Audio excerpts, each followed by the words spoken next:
Hi, good morning, team. Hope you can hear me okay. Good morning. Morning. Okay.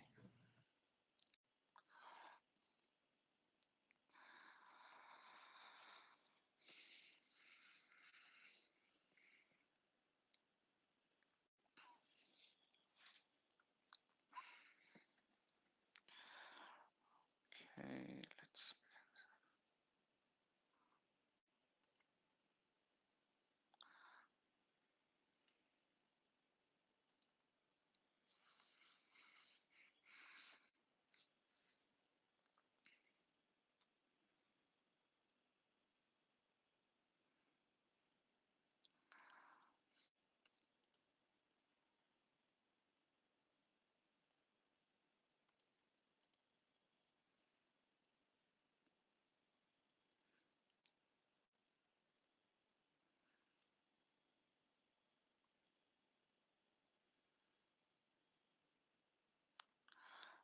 Okay.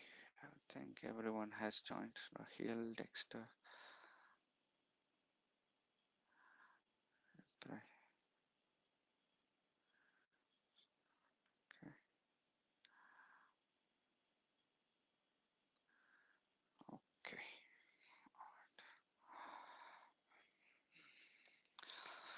Okay. So let's begin without waiting. So thank you for your time. And today we will talk about the pre-sales part. We will still have the hands-on training in Riyadh on the scheduled date as usual. So that is next week, 7th and 8th. And today is the pre-sale session. Okay.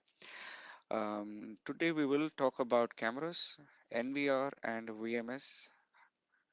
And how I have prepared is uh, first we will talk about our company brief. We'll talk about the key differentiators of Hanwha as a company, and then we will directly jump into the product series, and from then on it's easier to cover the NVR and VMS. Okay, camera is the majority of the part because that's where all the types are there, more than 200 300 types, but we have four major series. So we will talk about the four major series, and then we have a nice tool which will automatically help with the selection. Then NVRs and VMS, there's not variety, so there is a few models and we can easily choose from that. Okay, now Hanwha Techwin um, is a South Korean company. We are a Fortune 500 company. We are, in terms of revenue, we are bigger than Honeywell, we're bigger than Schneider and other competitive brands in the market. And within South Korea, we are the eighth largest manufacturing company, and we are having diverse portfolio. Or you can call it conglomerate of companies. So one of the group company or one of the subsidiary of Hanwha Group. Okay, let me make sure my screen is selected. Yeah, so there we are. We're talking about the Fortune 500 list. Hanwha is ranked 271 in comparison to other brands. And as a company, we are natively South Korean and we are a group company, as I mentioned. One of the group is Hanwha Techwin, which is responsible for manufacturing CCTV equipments. Now, anytime, feel free to unmute. You have the full control to unmute and ask questions at any point of time. And also, there is a chat window. If you want to chat or send a question, feel free to do so. Okay. All right. So here we go. Uh, when I said we are a group company, yeah, there are many divisions under Hanwha: aerospace, defense, military, and petrochemicals, construction, solar, finance, retail. So within that defense, there was another division called Hanwha Techwind. This is where I work. Okay, it was originally Samsung. Okay, in the year 1991, it was originally Samsung, This is our head office. Today also, this is the head office. So what happened in 2015, Hanwha acquired the Techwen division of Samsung, which is responsible for making CCTV. Now, all the products that you see that we will talk about, the references, everything is even after the acquisition. So we have launched multiple diverse products, namely artificial intelligence, a wide range of 4K lenses, 4K cameras, PTZ cameras, and multi-sensor cameras. We have also launched intercom. We have launched a speaker system. So many products. Okay. Now, for references, one of the key references is within the Middle East is Musharraf. This is like the downtown area or the boulevard area of Qatar, where you have 10,000 plus cameras. Then Abu Dhabi city surveillance with over 18,000 cameras. Expo, we have already installed 9,000 cameras. Riyadh Metro with 6,000 cameras. Bank Al Jazeera, which is Saudi, 4,500. Arab National Bank with 15,000 cameras. Then multiple Al Shaya, Kuwait, Ministry of Electricity, Palace, government projects, Ministry of Justice. So we have multiple references, MOI projects, Capco projects, so in Saudi as well. Okay, now Mecca Medina region also we have also some projects already with NEOM. So we are overall well established in terms of acceptance from different verticals, from metro to banking to hotels and hospitals and so on. Okay, what is our key technologies that we will talk about?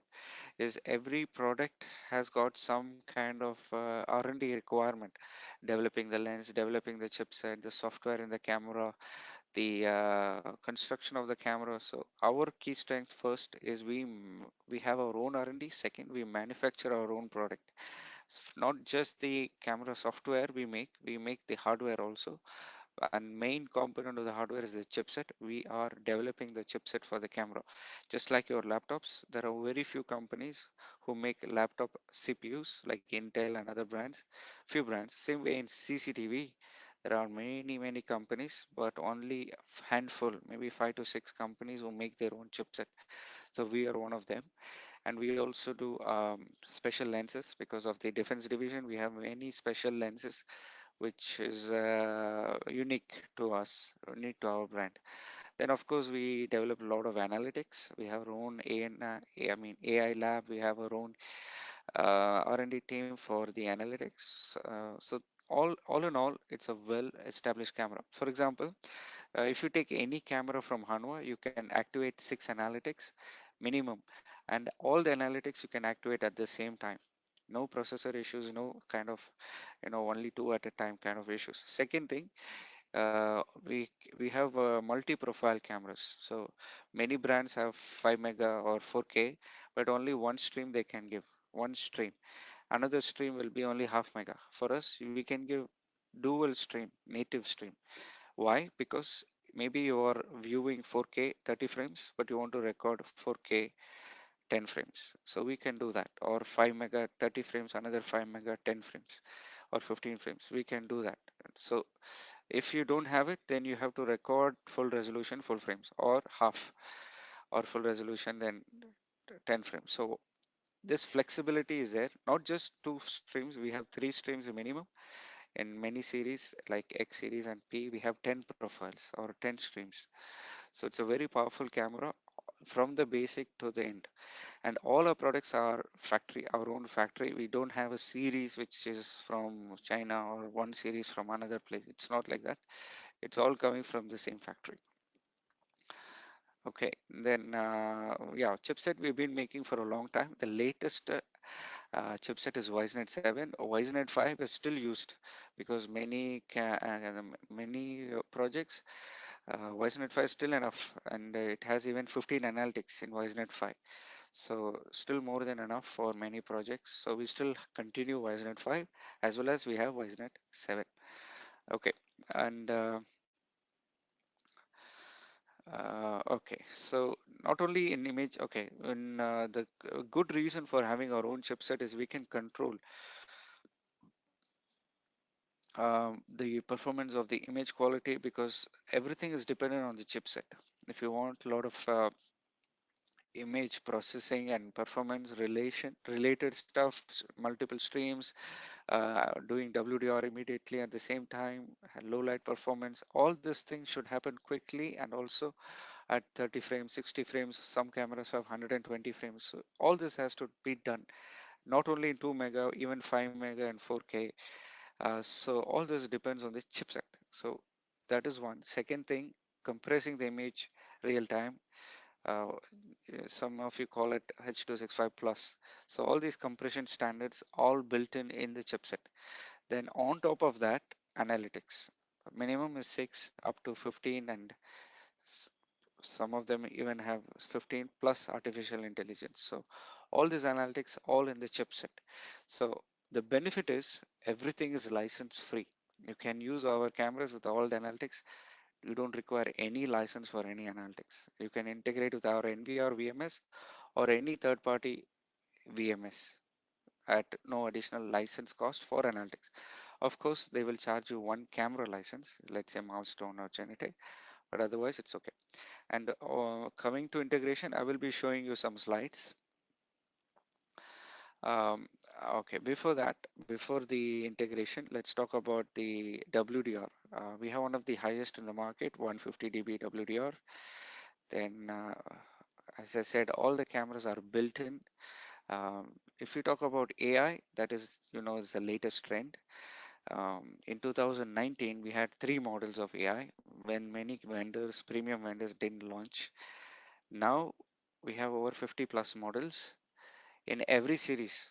From the entry level series to the high end series, we have deep learning, not just basic AI. We have the deep learning, one of the highest performance, accurate, algorithm based artificial intelligence processing.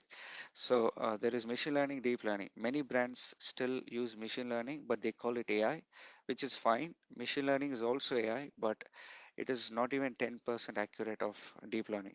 Okay, so in machine learning, I will show you in a video here.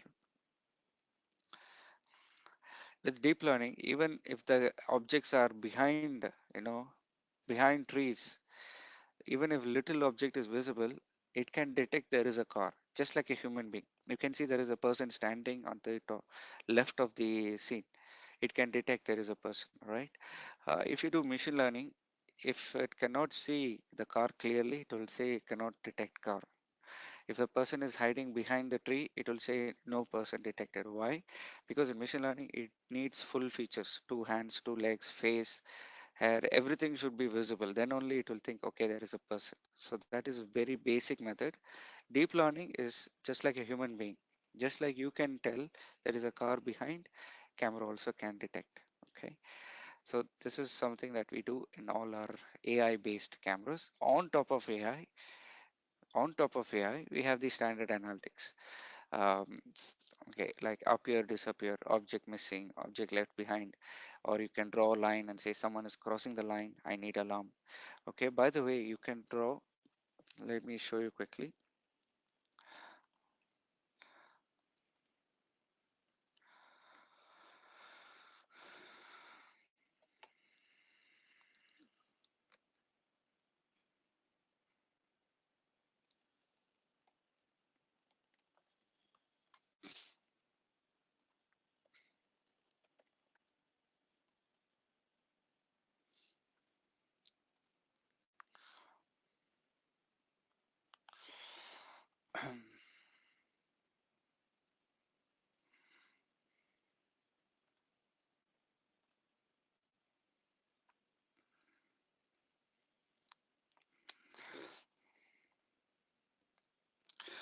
Okay, so talking about analytics, okay, let's go for this.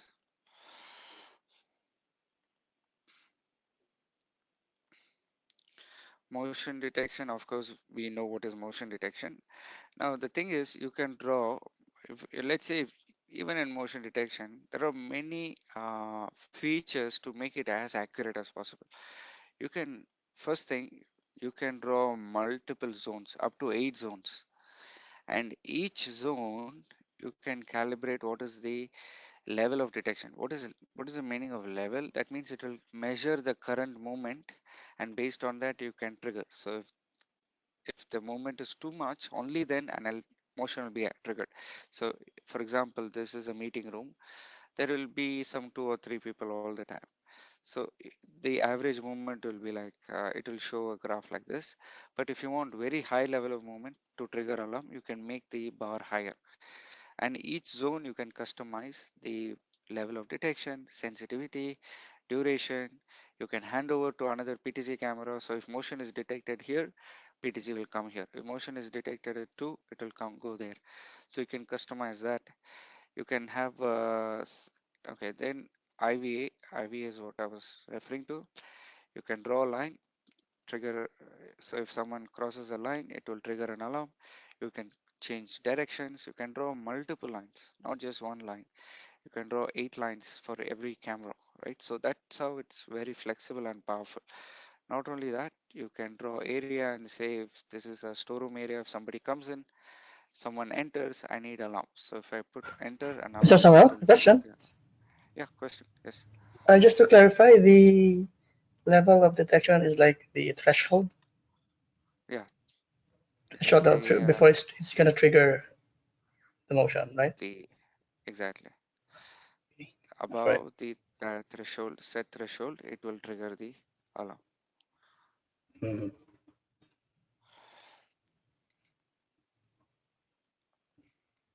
And there is another feature called common settings where small objects can be ignored. So any object smaller than the blue color size box, pixel size, it will be ignored. For example, if the if a person is standing here and you're not interested, so you can you can make the minimum size when a person enters the door will be at least this much. So if a person is moving here and it's smaller than this box, it will be ignored. Or a cats, dogs, or animals, whatever, birds, leaves will be ignored. So that can be customized also.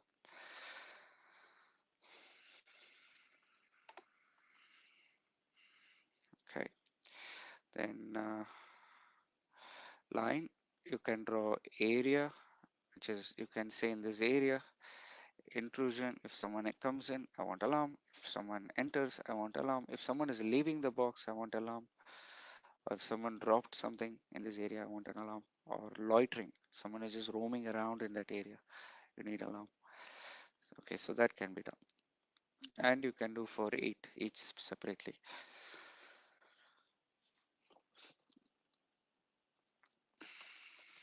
Now, artificial intelligence, how does that work? In AI, there is an option where first you tell the camera, I am interested in specific objects. I am interested in detecting person. Just click of a button. I'm interested in detecting a face or a vehicle. You can even categorize what vehicle you're interested in detecting: car, truck, bus, motorcycle. Okay. Now, most of us will want to enable everything, right? All objects I want to detect.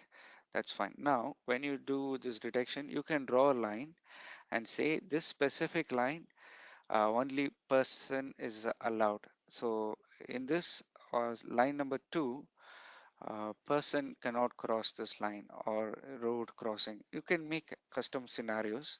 So if a person is crossing, it will trigger alarm, but if a car is crossing, it will not trigger alarm. So, and within that you can say car or truck or bicycle and so on. So you can customize that way. Same way you can draw area, and you can say this is a no parking area, so who's allowed, who's not allowed. You can also customize that. You can say, okay, if a person enters, I want alarm. Or if a bike enters, I want alarm. So sometimes you can say bus is not allowed in this area, or heavy trucks are not allowed in specific area, or pedestrian crossing is not allowed, or this is a no parking area. Okay, and so that can be done. Next is not only this, our camera will also handle, will look at the color of the object. So if you had If you notice, we will also pick up the color of the car, color of the shirt of the person, and so on. So later on, you can do a search, forensic search, based on person's color of the car, color of the shirt and trouser, then whether he's carrying a bag, whether he's wearing a glass. So you can use these attributes to do forensic search. Now let's go directly to that part. Okay, I was telling you about 15 analytics, yeah. So Q series and X series and P series and T series, we will come to that later. But just a brief overview: appear, disappear, one analytic, loitering, virtual line, enter and exit. That means if you draw a box, if someone enter, it will trigger alarm. If someone leave the box, it will trigger alarm. Motion detection. Then we have face detection, tampering, someone moving the camera view, changing the location of the camera by forcefully pushing the camera lens. Shock detection, if someone is damaging the pole where the camera is mounted. Fog detection, defocus detection, sound related analytics. It will tell you what type of sound, some glass break sound. Now for sound, of course, there are two types of camera, one with built-in mic, some cameras you have to put external mic. Okay, so based on that, screaming, if someone is screaming, there is a sudden spike in the sound level and it will fall under a specific category of the frequency, so it will tell you there's a scream sound. And counting, queue management, if the queue is over a long, if the queue is very long, it will trigger an alarm over 10 people, you can set that. Then heat map is, it will tell you which area is most crowded at for this particular day. So all these analytics are built in. Okay, on top of this we have artificial intelligence. We saw object detection, face detection, car, truck, bike, all that is additional to this. So more than this is available in the cameras. Okay, handover, we saw handover is if one camera detects, it will send command to a PTZ camera. Okay, now if you have AI or if you don't have AI, it doesn't matter. Every single camera has got metadata which you can use to search in the VMS. So if you want to do a search, and you can draw a box in the recording. Okay, in the recording, incident happened sometime, you maybe you didn't activate this area in the camera, it doesn't matter, it's okay, as long as you have this Q series or any series from us, and just turn on analytics. You don't have to draw any box, just turn on analytics. Yes, I want to have analytics, that's it. Okay, you don't have to say motion detection or this or that, doesn't matter. Once you turn on, cameras will send metadata. So now you can do metadata search after the incident occurred. So here I will put a box and search, and it will figure out, okay, first person to enter this area is at 5:44. Okay, and the second person to enter is at 5:48. So you can do this kind of search also. Okay, then if you have AI camera, you can search by um, person. You can search for all the people that the camera has seen. Then you can select and filter by male. You can filter by wearing a mask or not wearing a mask. You can filter by uh, color of the dress. Then when you click on it, the video will play on the right side.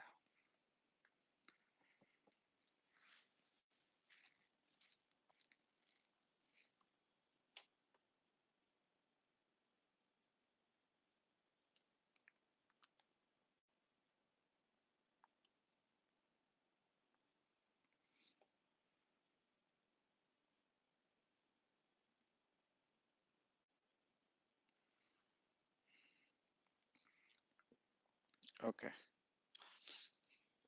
You can also search by just the face instead of the full person. Yeah, possible.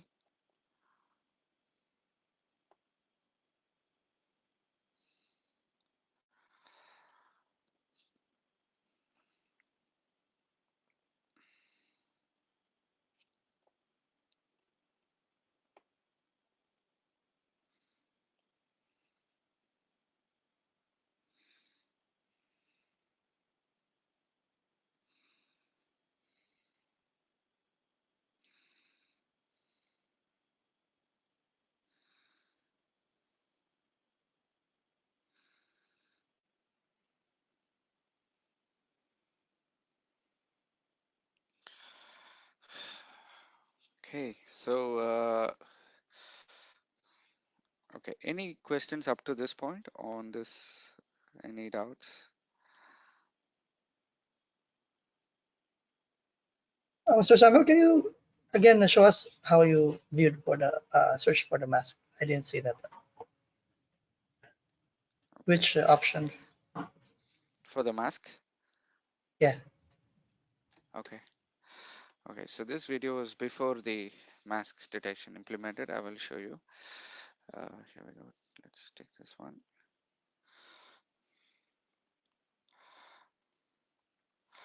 Search face search, and you can search for by gender, male or female.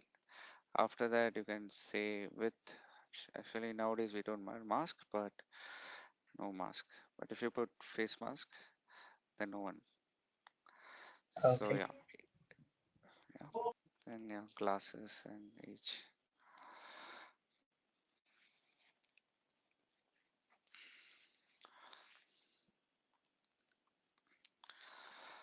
Okay, and counting is okay. All right. So when it comes to integration, our strength is we are closely tied with integration partners. Um, Milestone Genetech is our platinum level, which means even before the camera is released, we are shipping the cameras to Milestone office to have it integrated. For example, uh, let's say, actually speaking, our AI camera, before it was integrated to our VMS, it was integrated with Milestone. So every feature we track by an Excel sheet, and every 2 weeks we get this Excel sheet. Um, Video, alarm input, output, audio input, motion detection, multiple streams, dual streams, video analytics, edge recording on the SD card. Every single feature we check with every single model, whether it is integrated or not.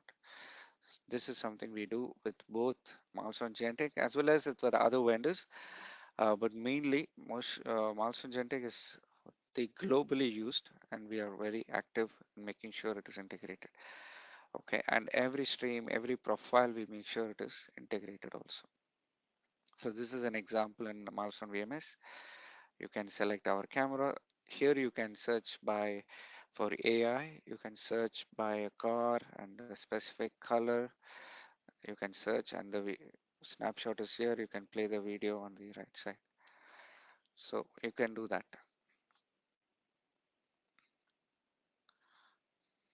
Search for an yellow. So wherever cars or vehicles detected with the yellow, it will be shown. Same with Genetech. This is Genetech interface where you can search by person, uh,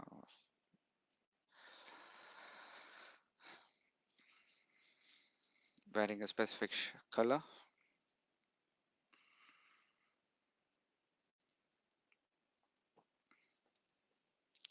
So you can choose yellow and then you click and play. So yeah, this plugins is all built in, and we are Master and Gentic will not charge you anything extra other than just the camera license. Okay, now let me see if I have here.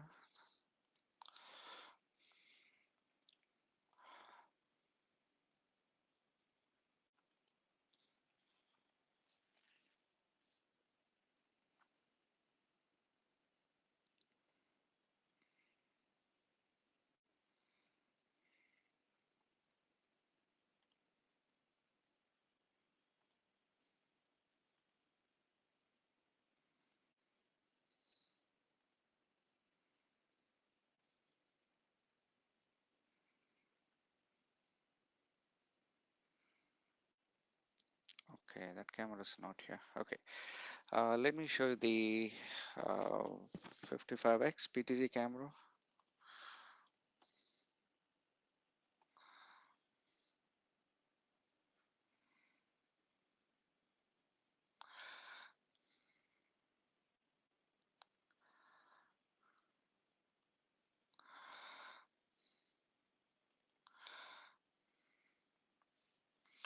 Yeah, so we have 55x PTZ, 4K camera, 30x PTZ, one of the very high range PTZ lens camera. So it's zoomed in directly from inside our office.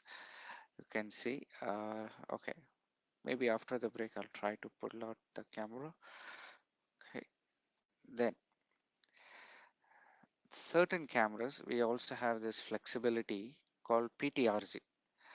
What is PTRZ? Once you install the camera in a very high ceiling, maybe the consultant will say, please move this to the left, move to the right. So if you have very high ceiling installation, a normal dome camera, so this is the view from that camera, you can, we have an option where we can add a or have a PTRZ feature. We have extra motors on the camera, which allows you to remotely adjust whether it is a right tilt or moving the body of the camera to the left or even rotating the lens. You can do that. So here I'm moving left, right. I can even rotate the lens. So if the ceiling is not straight, you can also have rotation done without going to the camera. You can do it remotely. Okay, so it saves some time on the installation. Not only that Excuse me. feature, we also, yeah, Yeah, this feature available in all series of cameras, this the one PRT. is only on the PTRZ series. We have the this comes under the PTRZ series. Yeah. Okay. Okay. Then these two dual SD card also in not in the entry series. Entry series or Q series is the entry that will have one SD card slot, but X series and other series, majority of the models will have dual SD card slots and a USB dongle. What is USB dongle? You can buy a local Wi-Fi adapter and you can connect for checking the installation by phone. You don't have to carry a CCTV monitor or laptop. Just plug the dongle, check the check the view by phone, adjust the focus, change the lens setting. After that, you can remove the dongle, Wi-Fi dongle, and go to the next camera and do the same. So it can help with the installation. So it starts from the middle range series. After Q, it's the X series. You have this option. Okay, next is a Wisestream technology. This is available in every series, Wisestream. Some call it H265 plus, H264 plus, but the actual word is, there is all used by the vendor. Some call it Zipstream, some call it Smart Compression, some call it Wisestream. We call it Wisestream. So I'll just explain. For example, if we take a 2 megapixel camera, roughly it is requiring 1.5, 1.6 Mbps for 25 frames. Okay. After we enable Wisestream, the same 2 megapixel camera, 25 frames. If the scene is not active, it can go drop down by around 50% if the scene is not active. So if you're quoting for hotel backhouse area, hospitals, backhouse areas, or maybe schools, offices, or remote areas where it is always idle as much as possible, but once in a while there are people coming, Wisestream technology helps save a lot of storage. Daytime, nighttime doesn't matter. It is working perfectly in any scenario. Okay. Next is in Wisestream there is level 2. It's a more aggressive level. Um, we call it dynamic GOV and dynamic FPS, where you can tell the camera if the scene is idle, okay, you can change the frame rate also. So now it will still send 2 mega, but the frame rate it will reduce to whatever you set, 1 frame, 5 frame, 10 frame, you can go. So you can see the bandwidth, it's almost single digit, not from 1500, it's like maybe 40, 60, 6 kbps, right? Depending on the resolution. If it is 5 mega, maybe it will be 40 kbps. So it will reduce as much as possible, but it is not stopping. Video is not stopping. It is still sending p frames of 2 megapixel, right? So this is this is there now. Many vendors, they are showing this in their calculator, and people are making mistakes by adding this feature and simply reducing the storage. But we have this feature, but it is not in the calculator. You have to be careful before you use it, because it's only when the scene is idle, right? It will work for sure. But in the calculator, the people have this feature, but there is no setting called when it is idle, when it is not idle. When you activate it, automatically it will think the entire camera is idle all the time. Okay, so sometimes you will hear from the consultant, your storage is double, your storage is 3 times more, because the vendor is playing around with this kind of settings and is applying that. So we have it, but we don't have it on the calculator yet. We have the first level only, which is roughly 50% reduction. This is almost like 99% reduction. Okay. Then another unique camera we have is PoE extender camera. Uh, First camera will take PoE plus, and from that camera you can take another PoE to power second camera. You can also power any PoE device, intercom, speaker, IP speaker. You can use it. It will give two IP address. So for this network switch, it will look like two IP address. Then um, this is not, again, this is a special model, extender model, or E means extender, so it is available as well. Why we introduce this? Many retro sites where it's already done, projects are done. If they want to do cable pulling again, so many of the interior work has to be done, redone, pulling the cable, and it can cost more than the camera. So one consultant told us camera maybe 1,000 dirhams, but to pull the cable 20,000 dirhams. So there they can make use of these options, yeah, as well. Okay, PTZ, wide range. I have one question regarding to the extended camera. Okay. Okay, so this extended camera is from camera to camera, or from this camera we can connect any PoE switches, for example, to make the network available. Mm, okay, good point. I didn't try that one to make another set of four switches, four cameras, right? Something like that. Mhm. See, thing is, can that switch be powered, or it will be requiring power from Look, the the power is camera? there. The power is Uh-huh. there, but we just need to Right. establish the network between the server to the switch, and might be we can use a couple of things. Might be the Yeah. limitation we are not able to pull the Ethernet cable on that area. So we have already this camera, so we can just make the network hub for that camera. Uh, okay. Interesting thought actually. Let me check this one. Yeah. Uh, yeah.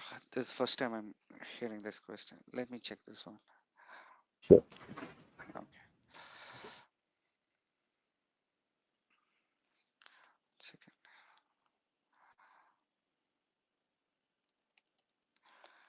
PoE extender. Connect another switch. Okay. All right. So in terms of the PTC series, the key point is there is PTC. However, now you have options uh, with Viper. Back then Viper used to be uh, more expensive models, and only in different shapes it was available. So Viper is available. It comes in dome shape or this flat eye shape. Then with built-in IR option, some don't have a built-in IR. So I will just talk about two premium series, Viper with IR 4K 30x. Then without IR, sorry, without Viper, we have 2 megapixel 55x. 55x. So that's a very large lens. So both are available. So 4K 30x, even at 1 kilometer you can get 4K image.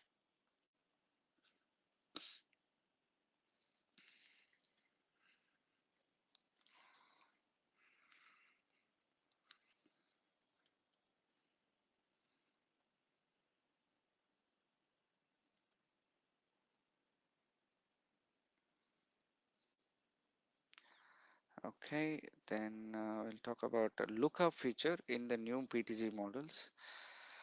Uh, Most PTZs generally are eye level, but or below. This guy can look a little bit upward also. So more extended coverage options was included in the new design. Okay. Then all the new PTZ models, we call it PTZ Plus. What is new PTZ models? Anything which looks like this dome shape or the flat eye shape, 2 mega, 6 mega, or 4K. They have a AI chip inside for tracking purpose. So when you right click on a specific person, it will track that person. Or when you right click on a car, it will track that car. Okay. All right, so let's move forward. Multi-sensor, wide range of cameras, nowadays also popular in Saudi region. Panoramic cameras, uh, two direction cameras, four direction cameras. The thing is, all of this requires only one IP address, one license with other VMS or our VMS. But if you're using our NVR, the 64 channel NVR, then it will take four channels. Okay, but with the VMS, it takes one license. So yeah, many public parks, public beach areas, and street monitorings, we are seeing these cameras being requested a lot by consultants nowadays. So we have also sold quite a few projects in Saudi for multi-sensor. Okay, cyber security, because we do from the chipset level, cameras are built in security from the processor itself. We have in the processor, in the CPU, not just the processor, the CPU, we have a separate storage for saving the passwords, which cannot be accessed by let's say if you have access to the camera with the admin password, doesn't mean you can go to certain files where the passwords are saved. So we have a separate storage for the passwords. Okay, separate operating system to process encryption keys, password authentication. It is processed again separately from the camera operating system. There is another independent operating system for that. Then secure boot, secure firmware. So the firmwares are secured. So if someone changes the file, some settings, or changes the firmware file, some values inside, it will not boot. It will reject such files. And every product is certified. There is a private certificate in the device, so anyone can check whether it is really from Hanwha. Then of course, third-party brand certifications is available. From the new models onwards, you will find either UL cap or FIPS certification. So UL cap is a third-party agency certifying. So we have Cybersecurity Assurance Program certificate. Okay. Now, and also we have a strong policy. We have a backend dedicated team called response team. In case of any issues, we have a cybersecurity SR team to respond to incidents. So you will never see any major incidents with our brands, and also they are constantly doing white hacker test, and so on. A couple of bank projects we got purely because of our strength in cybersecurity. Okay. Okay. Now, four major series QXPT. Okay. Okay. Now need to learn this part a bit. This is the core of the training. Our entire 300 cameras can be grouped into four series. Okay. Out of this four series, the T series is known for um, you can say extreme cameras, box style, city surveillance camera, explosion proof camera, thermal camera, corner mount cameras. Okay, and that comes under T series. P series is known for two things: multi-sensor camera or artificial intelligent camera. Okay, artificial intelligent with all the features, color of the person, color of the car, all that included. So multi-sensor is panoramic, um, uh, four direction camera. You can move the lens remotely, like with PTRZ. You don't have to go and climb and change. With built-in IR, then two direction camera. Again, we have with built-in IR option. Then so that comes under uh, P series, and as well as searching for the person by car type, color of the car, color of the person shirt, also included in the P series. Okay, AI cameras. Then X series is having two functions. First thing, it is an all-round series. Every camera that you want, you will find it in X series. Every camera that you require from Hanwha or for any project, you will find in X series. It's called versatile. You want a dome camera, you will find. You want with the long range IR, you will find. You want long range lens, you will find. You want micro dome, you will find it.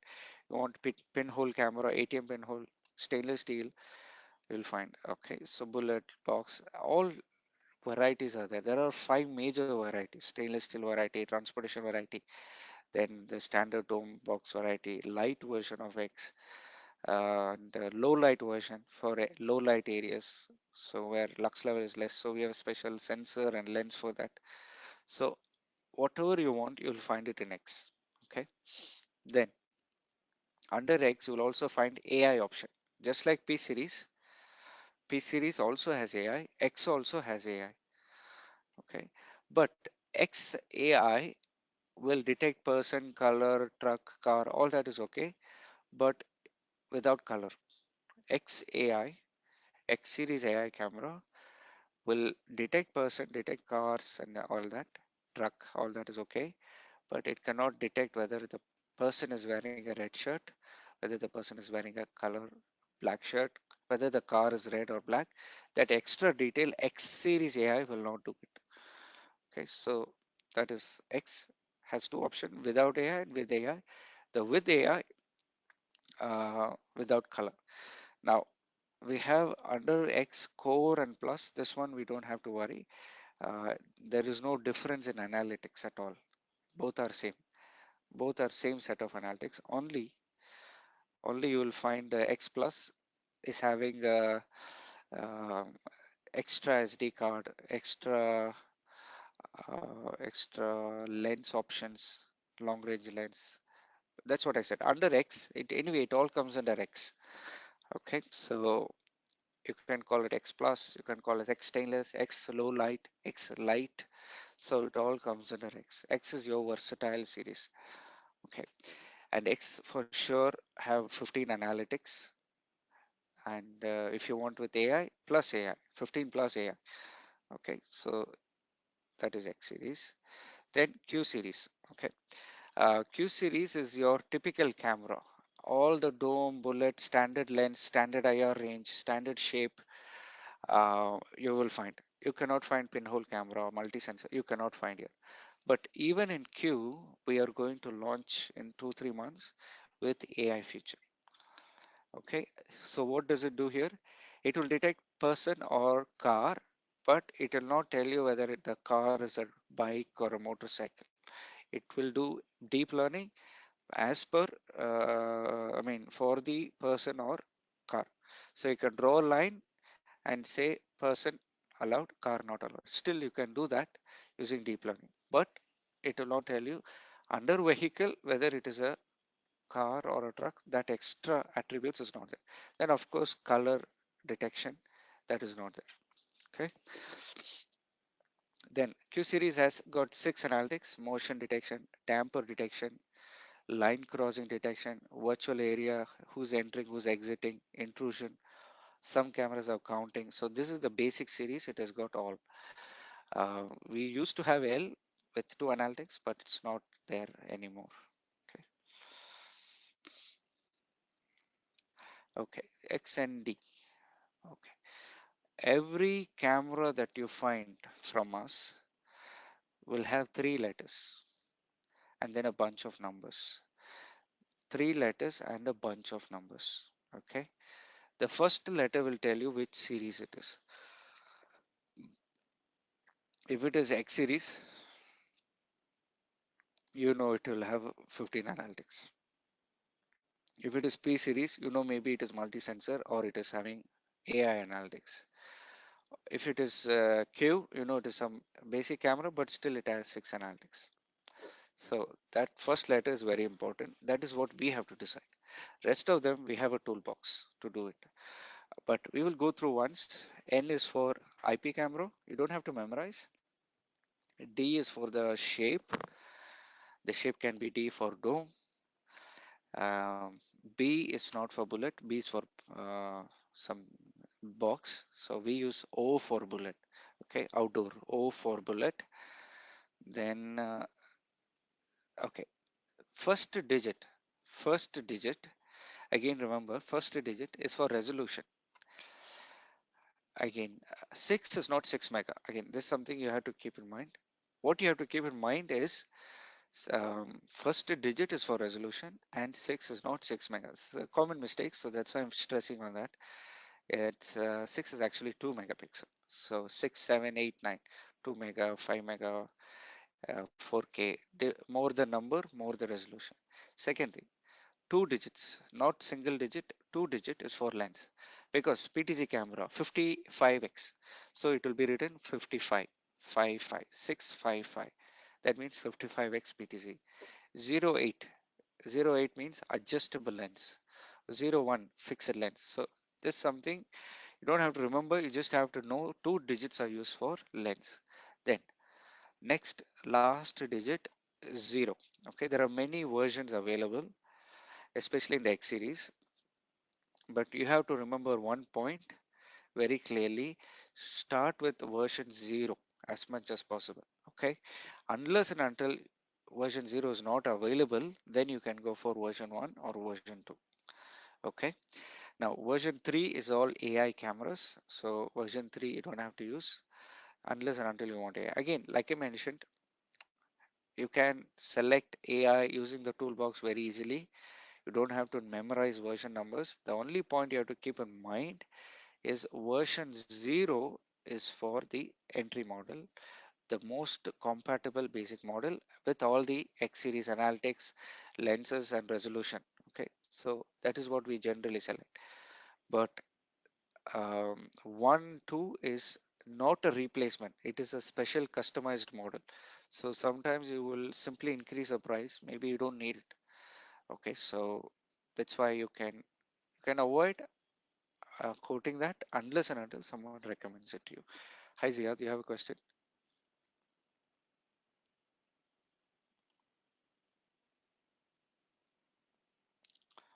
Okay, I can't hear that. It's Okay, fine. yeah, Rahil. Okay, Second then one. R.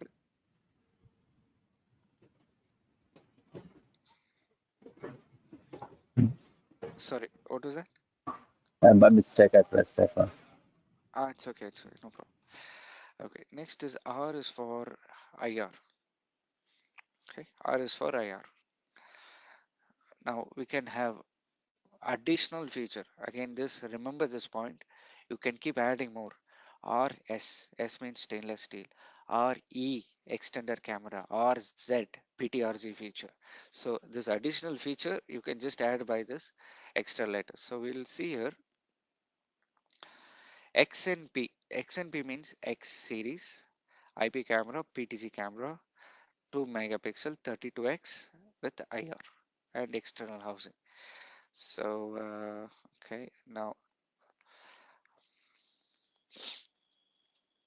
how do you identify the series? This is our main job. When you have a project, it resolution will be written. H264, H265 will be mentioned. What is the IR range will be mentioned.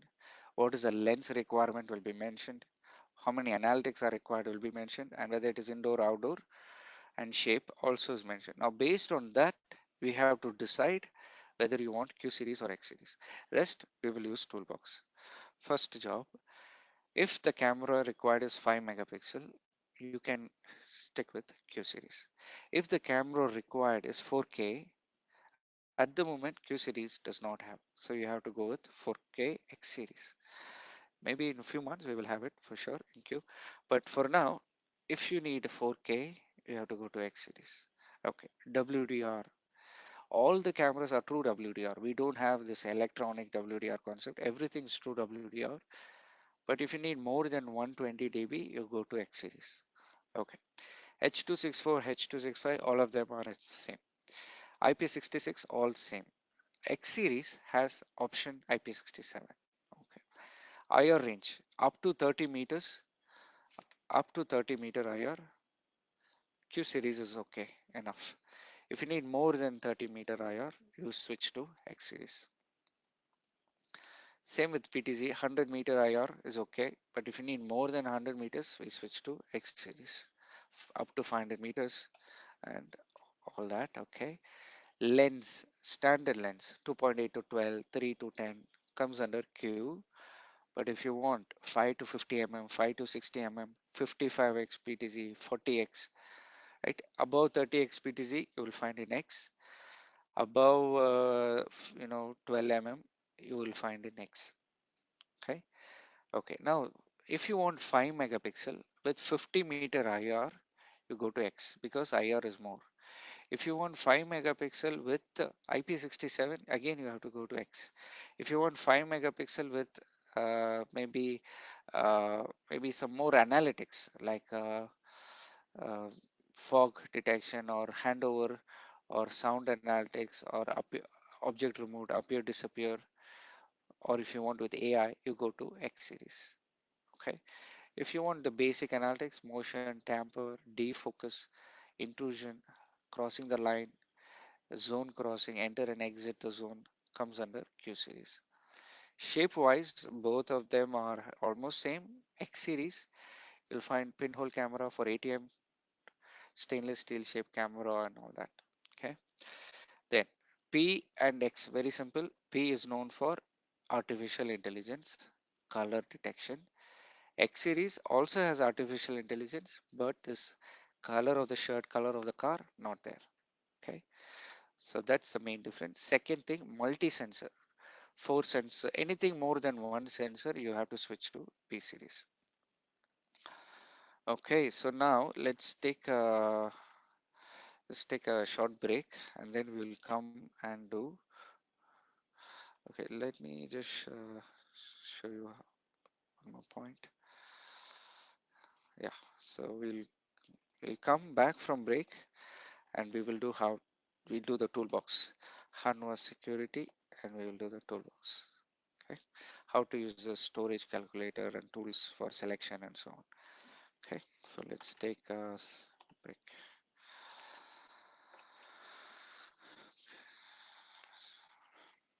Okay. All right.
Okay, let's continue.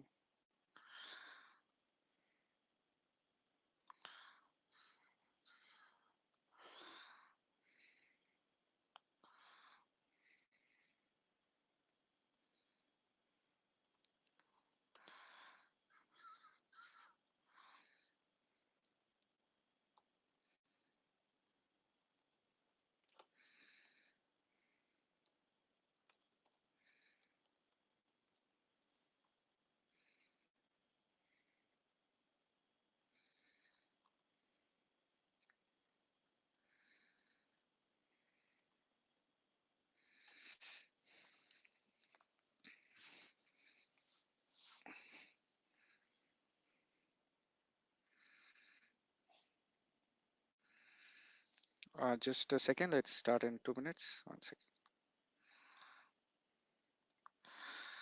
Okay.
Okay, so shall we begin?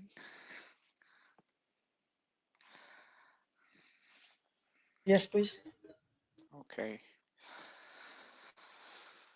All right. So what we learned so far is we started with our company as a general. What is our company about? Talked about the different camera analytics, different camera features, chipset, wide stream.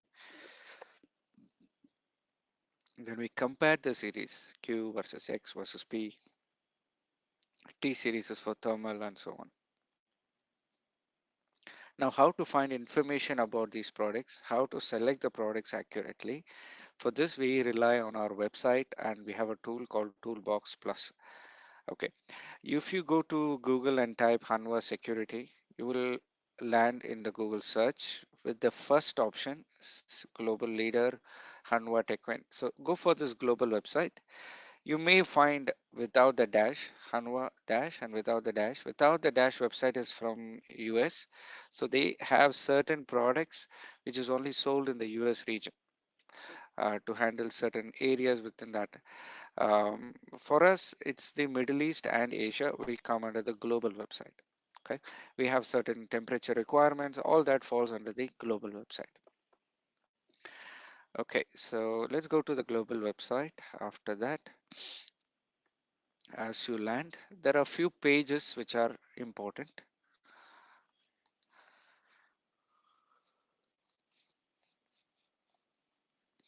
Okay, so it's in Korean, so let's change it to English.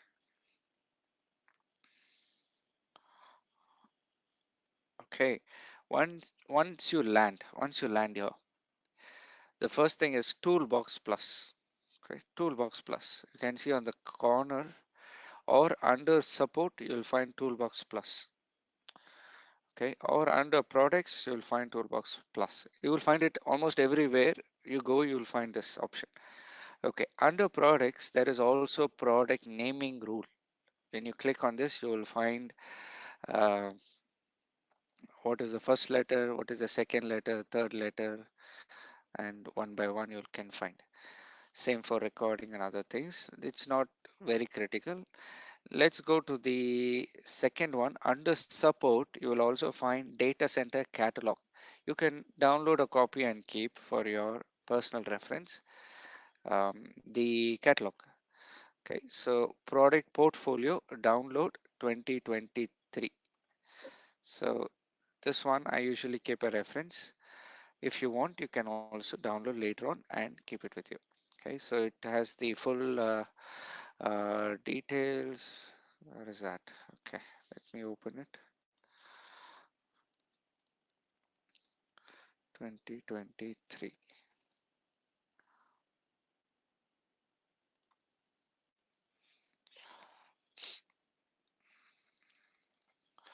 So it will have about our company, and you will also find information on camera series, all the cameras listed. If you want to have a quick look. Okay, done. Now let's go to the toolbox. Support toolbox. Okay, now need your focus on this. This is the first part of the pre-sales training, cameras. So we will finish the cameras section after toolbox. So let's take some examples and do project and on learn how to use the toolbox. Okay, once you land on this page, you will be under the section all. You can see on the left corner all. Oops, sorry, all. You have to switch to network camera. Okay, switch to network camera. After this network camera, click on filter. Okay, this is where you will find the filters to select your correct cameras. Now, let's say I need a 5 megapixel bullet camera.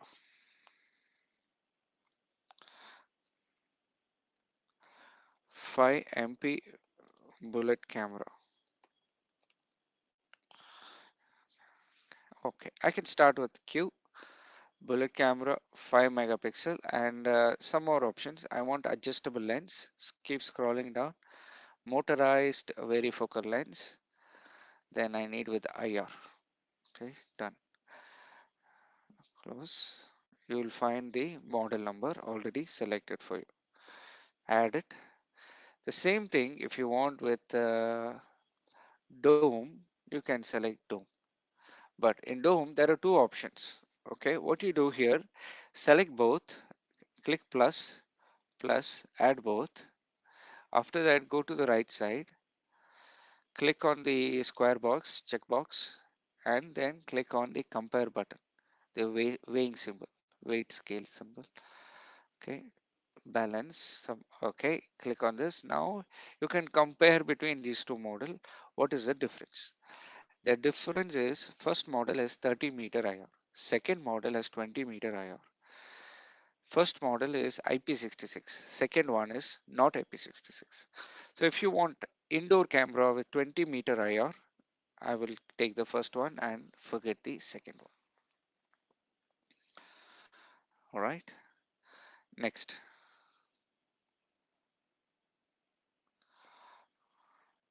Let's say now you require, let's say, let's take 4K camera dome with IR 30 meter. Okay, how to go for it? 4K starts with X series. Select X. Okay, yeah, X is here. 4K dome camera, 8 megapixel,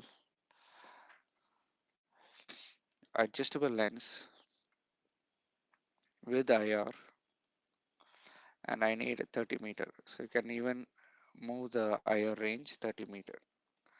Okay, now if you see there are so many options, right? Here you have to use the use your guide, which I mentioned before. Go with the lowest version number. Higher the version, more the features, which may not be required. and extra letters will also add cost. So RZ will have PTRZ, so you don't need. C is your AI, version 3 is AI. Again, it is written here also, AI, not required. So let's start with the standard XNV 9082R. I have one. This is the standard one. And then I have XND 9082RV. Okay, so let me take these two and compare which one will be suitable. I need indoor camera with 30-meter IR. Compare. One of them is outdoor rated. The second one is indoor. So I will keep the second one. Okay, done. Now let's close the filters. And now I need a PTZ camera.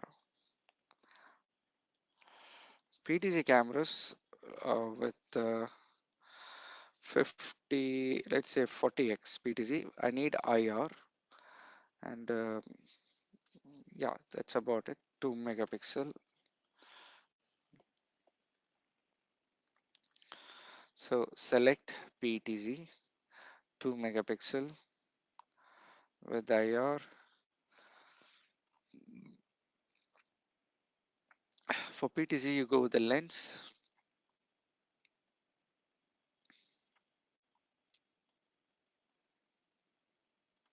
(30x, 40x). Okay, 30. Now I have only three options. RW. RW means with the wiper.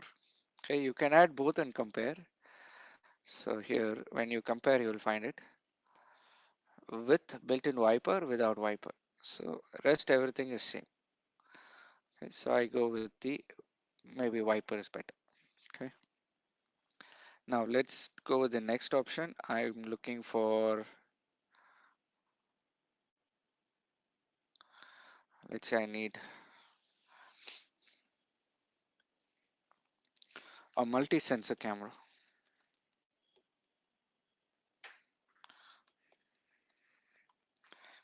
Okay, select multi-sensor, reset all the other filter, multi-sensor. You have many options. You can look and find out. 2 lens option, 5 lens option, 4 lenses, 5 mega into 4 lens. You can add that. Sometimes you will find 2/5, 2/5, which means you have to select the lens. Okay, I will add this also. Add. And the bottom right, you can see lens. Can you see that? Bottom right lens. Yeah. So this guy is 2/5. That means you can choose what lens should go inside. Whereas the top one is 5 into 4. All lenses are 5 mega. Okay, so here I will show you how to choose the lens part. First lens, select 2 mega, second lens 2 mega, third lens maybe 5 mega, and this one 5 mega. You can choose accordingly as per your requirement. Now, lastly, I will choose one more camera. Let's take a slightly complex one. X series dome 2 megapixel. Let's take 5 mega, right? Now you'll find so many options. Use the trick. Go with version 0 first. Okay. Now, if you need fixed lens, you can go with fixed lens. Or if you want adjustable lens, go with adjustable lens. Okay, now I have this many option. I will go with the basic 0 option, 0 and R for IR. Okay, I will add this. Then I have one more 0 and R, X and V. I will add this also. Okay, I'm going to compare between these two. What is the difference? Keep scrolling down. The difference is in orange, 1/8 inch, 30-meter IR. First one is 30 meter, second one is 50 meter. Maybe you need 30 meter only or 50 meter, depends. Then keep scrolling. Second one is outdoor rated. So if you want that, okay, go with that. So let's go with the indoor for now. And I will add one more camera for AI. If you want AI based camera, go to function, last one, last section, and just type AI. All these cameras are AI. Okay, here you know the difference.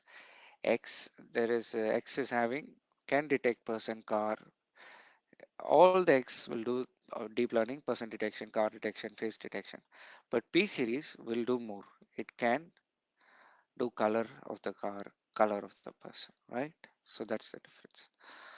Okay, done. So now after doing this, maybe if you want to save your project, you can save it. You can give it a name. So tomorrow if you want to recollect, you can recollect easily.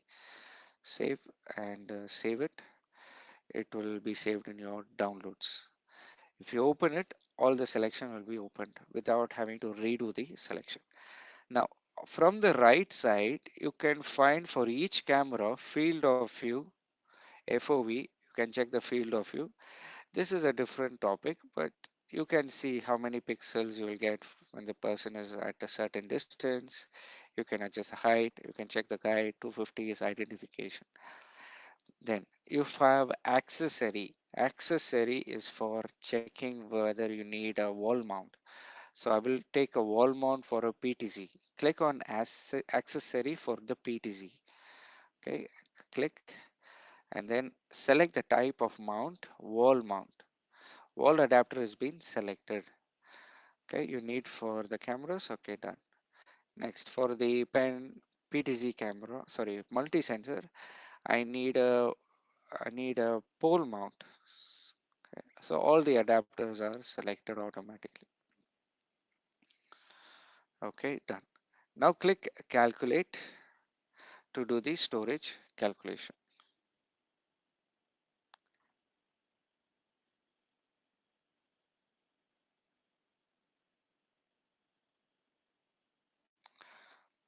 Okay.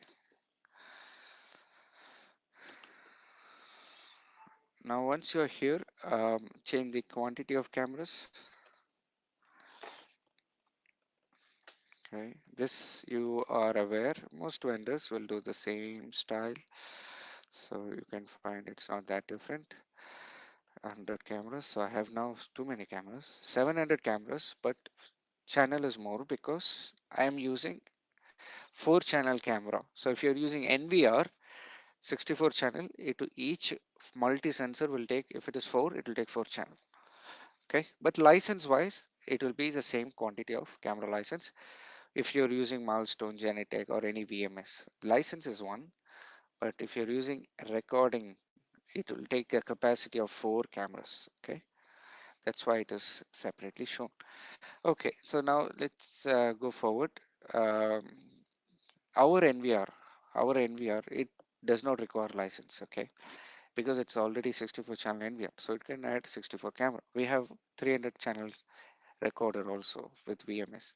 Again, it's all built-in licensed. So if you want, you can also have your own server with license. That is, we'll talk about it after the next break. So let's do this further. Number of days for the recording, 31 days. Okay, done. Storage is 1000 terabytes. Okay, I'm going to try to make it better. Click on settings and change the H.264 to H.265. And maybe it's okay to record at 15 frames. So you can do that. Then the first two, we don't change, leave it as it is. The recording currently, it is recording on motion and continuous. Motion for 6 hours or certain, I mean, motion for some 20% of the day, it's recording in motion. Remaining, it is recording continuous. So I'm going to edit it. I'm going to make fully continuous. Okay. If you want full day motion, you can change also. Type here full day motion, add. If you want full day continuous, make continuous. Done. Okay, I'm going to do the same for all. H.265. Now the thing is, when you make it continuous, your recording again will increase, but let's see. Is there any change? Okay, here we go. Next camera, make continuous. H.265, 15 frames. Then fourth camera, continuous, 15 frames. H.265. camera.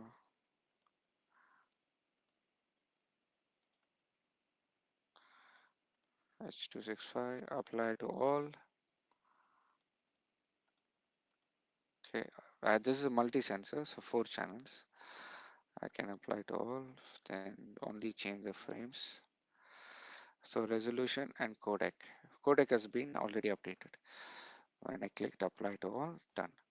Then I have just 2 more. Let me close this also.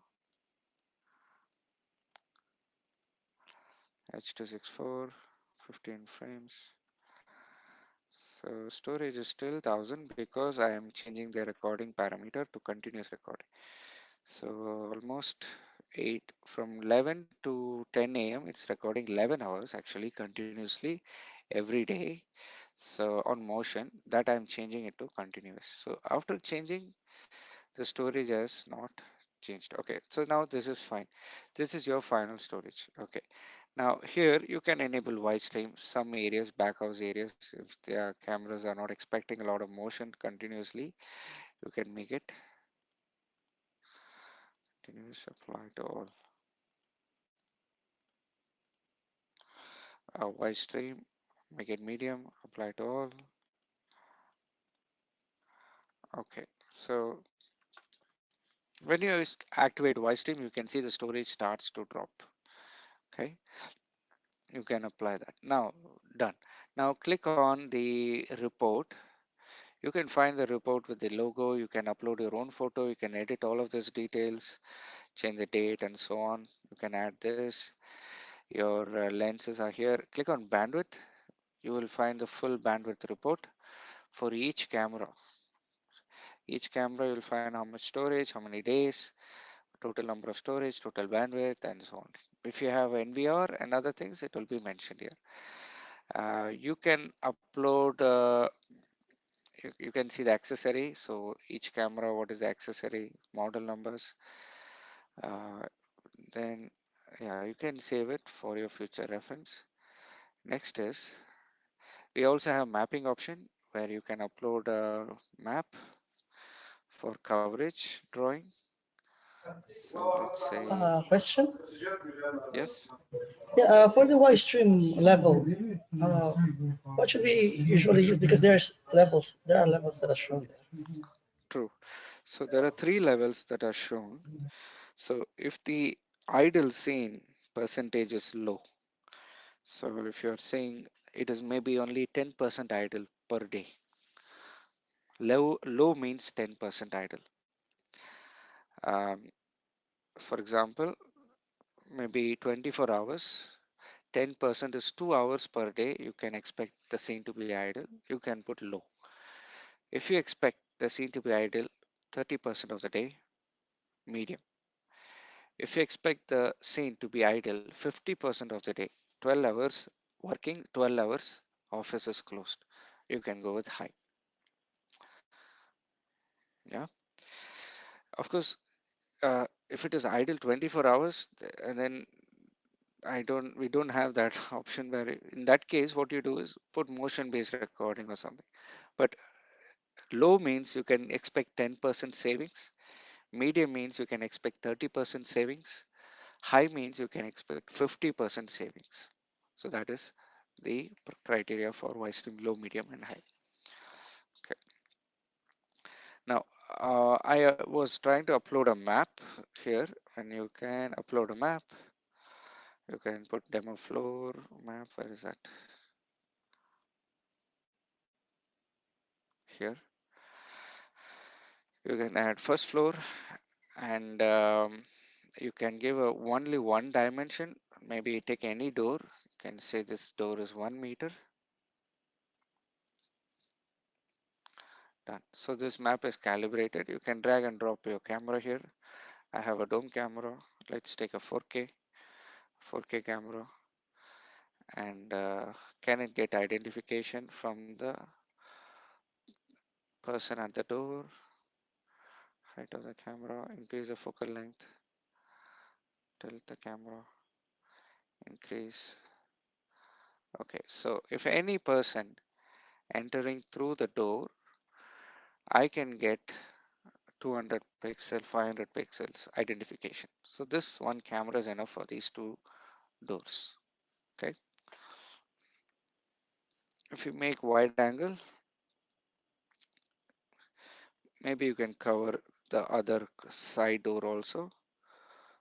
If you try to cover all four doors, uh, almost you can cover. Yeah.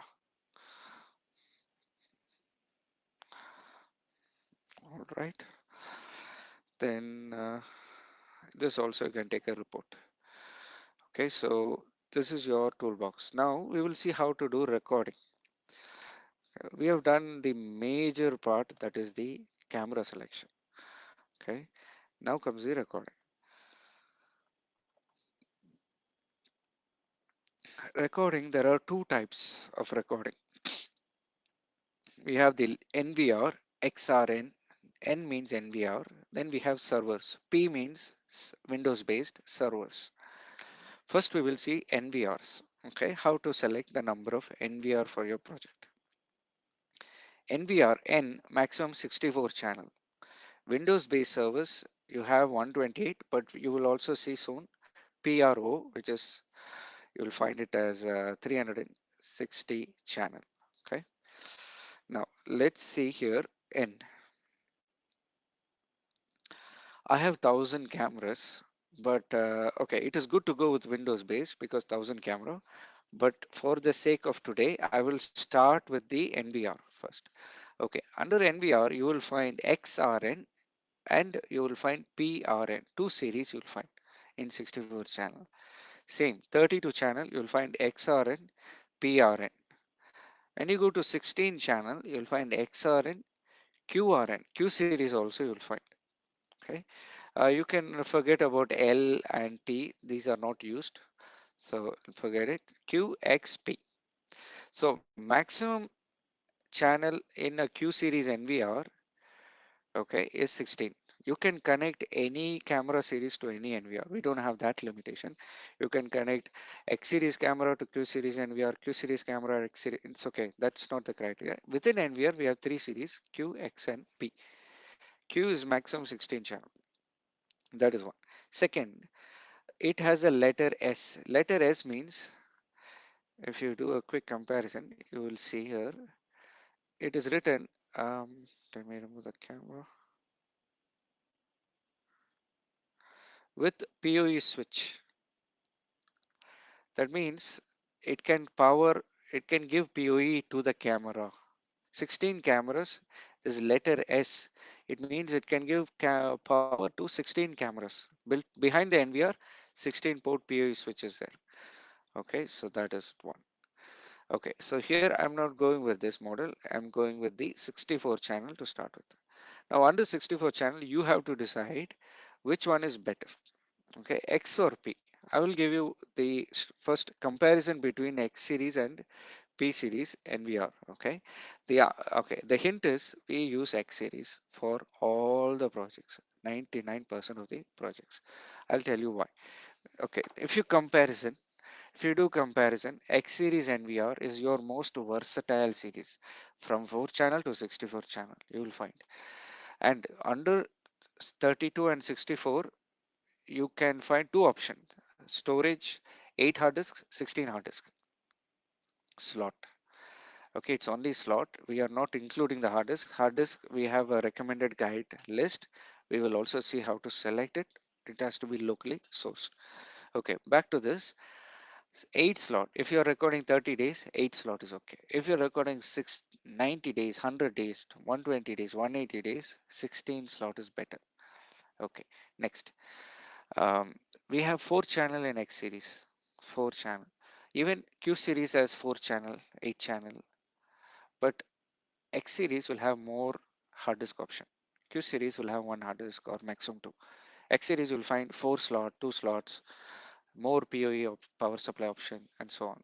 Okay, so let's stick with X for now. Under this, each camera, 64 channel or 32 channel, each camera you can do 32. So most of our projects is not above 4K for today, so it's still okay. It's not, no need to worry. It's each channel, okay, not total. Next, per hard disk, You can go up to 10 terabyte in the NVR. Windows based is different, that you can go 18 terabyte and all that. But in Linux, you have up to 10 terabyte. Okay. This is the NVR. Okay. Don't have to worry whether it's Linux or not Linux, because everything is managed from Windows. It has a web page, you can log in, add camera and everything. So only inside the software is running is based on Linux. Okay. I will show you later on the NVR interface. Next, video output. NVR has two HDMI outputs. Okay. Then one is 4K, the other full HD. Then there are 16 built-in PoE ports up to 16 channel optional. So the model number should clearly mention with PoE switch. Then only it has PoE. You may have models without it also, so you have to be careful. Anyhow, maximum built-in PoE is 16. So if you have 32 camera, you need PoE. You have to buy 2 times 16 channel. Next, RAID 5, RAID 6 option available also in X series and P series. So now whatever we saw is the same. X and P same. Okay. Then P series and X both are RAID. Both has a dual power supply option. Behind the NVR you can give 2 power supply redundancy. Both can connect with our AI camera for searching, no problem. Both have failover option. So almost everything is there in X. What we need: redundancy, RAID 5, failover, N+1 failover, all is there. Okay, even SD card backup when the card is disconnected, even that is built in option. So that is it. Why you need to go with P is if you want to convert a non-AI camera to AI camera. If you want a camera which is a basic camera which you bought maybe 3 years back from our brand, from X series, which didn't have AI, you want to convert it to an AI camera, then you can buy P series AI NVR. This guy will have additional chip AI processor in the NVR to convert it. Or if you need face recognition search, I want to upload a photo and search similar people, then you can go with P series NVR. But another model of P series, okay, this you have to inquire with our team. It's a special model. It's not on the website. It's only on demand. We are supplying these models. Okay. Okay. Now back to our takeaway. Most of the projects we go with X. Now here, how do you identify which one to go? It's very simple. Just add all the X series and compare. Okay. Forget about this 30. These are old models. Just take 64, 64. P, I'm skipping. Now I'm going to compare all the X and click on compare. Okay, you can see the hard disk slot 8, 16, 16, 8. 8, 16, 16, 8. I'm recording 30 days, so 8 hard disk is enough. Slot is enough. Then RAID 5 is there. The last one does not have RAID 5. So I need RAID option. So I will go with the first one. Second and third, they have RAID by default because by 16 hard disk option. So it is a having. Only dual power supply will be different. Dual power supply, yes. Dual power supply, no. So only one model here has 2 power supplies. So one power supply fails, the other one will take over. Redundant power supply. Okay. So now if you try to look at the NVR, it looks something like this. This is our NVR, 16 hard disk option, or you can look at the 8 channel model. The top one is the 8 hard disk option. Behind the NVR, there are 2 power supplies, multiple network ports. It even has relay contacts. Behind the NVR, we also have relay contacts, audio contacts, multiple network ports. You can use for redundancy also, or you can connect to different networks, cameras from different networks. It's okay. You can connect your keyboard and mouse to this. Okay, now I'm going to take the first model.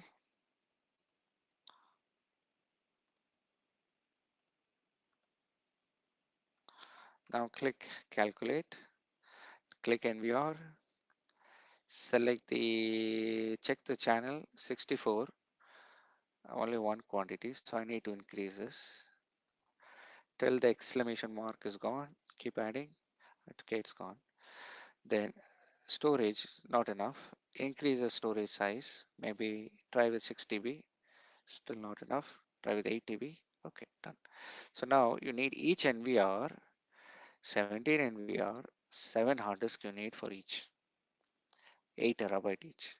Now how to select the hard disk? Go to our website again, go to the main website.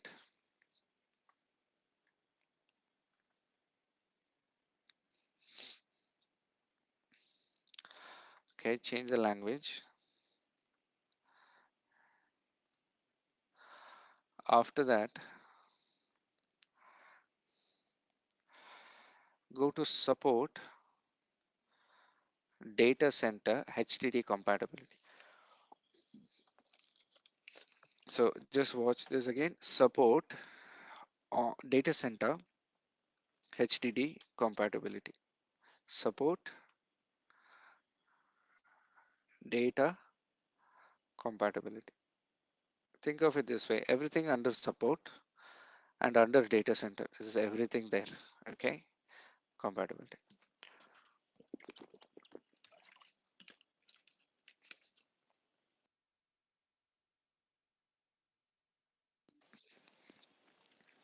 Okay, now download this, open.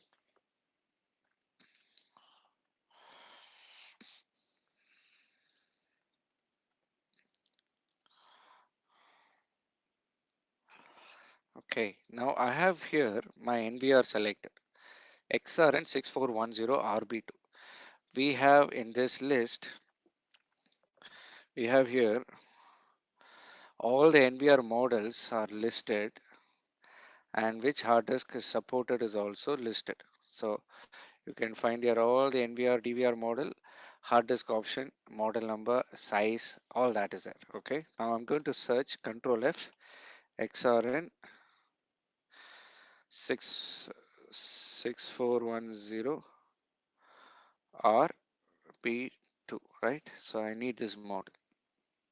Okay, go next. Check for the size, 10 terabyte. Okay, good. I need 8 terabyte. Seagate model is listed. Yes, it is listed, non-RAID. Okay, let me go further. XRN, okay, still not listed. Okay, let's go to the next one. Okay, here all the RAID models are listed. So Western Digital Purple has been tested for this. So you can use this. Now there are so many options. Seagate and Western Digital, both are there. You can choose which brand will give you the best price, and then you can choose from your supplier. Okay, lastly, sometimes you're not going with the RAID model, you're going with without RAID, B2, or maybe you're going with 32 channel. Okay, okay, I'm going with 32 channel. When I click next, I don't find anything. Only this page is showing. It means this 32 channel is the same as the 64 channel. That means if you choose any hard disk for 64 channel 10B2, it is compatible with XRN 32 channel 10B2. That's what it means. So if any hard disk is suitable for this guy, is also suitable for all these sub models. So you may not find everything listed. If it is showing only one page, then go with the group leader. So this is the head of the group. Any hard disk compatible with the head of the group is compatible with the rest. Okay, so that's it. So now I have selected Western Digital hard disk, and that's it for the NVR. Now let me quickly show you the NVR interface, and then we can take it from there. Device manager, 192.168. What is this? Okay,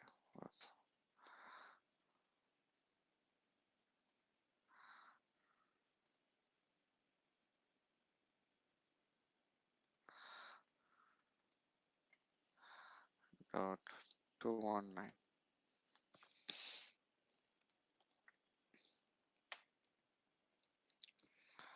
Okay, so I'm logging into the interface of the NVR.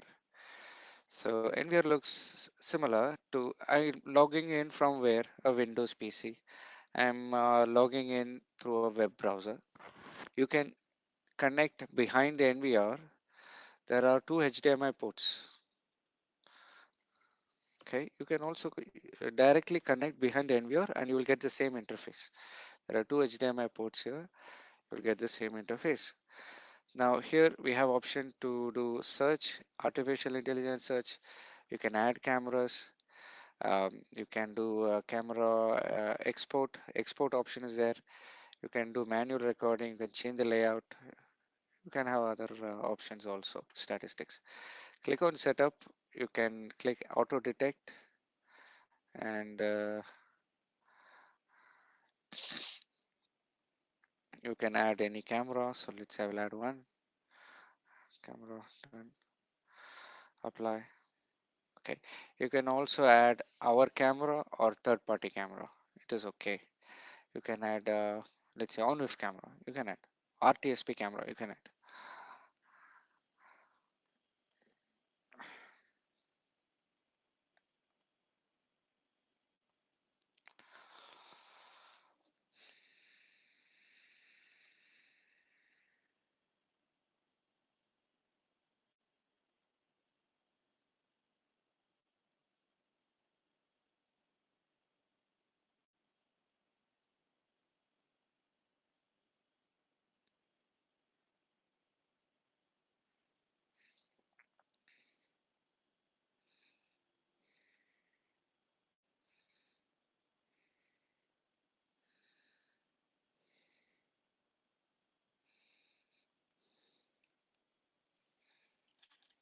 Wait, what's going on?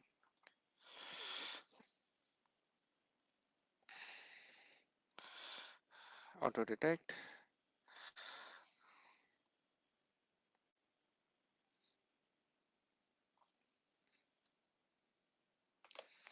I will add. Okay, let me add these cameras.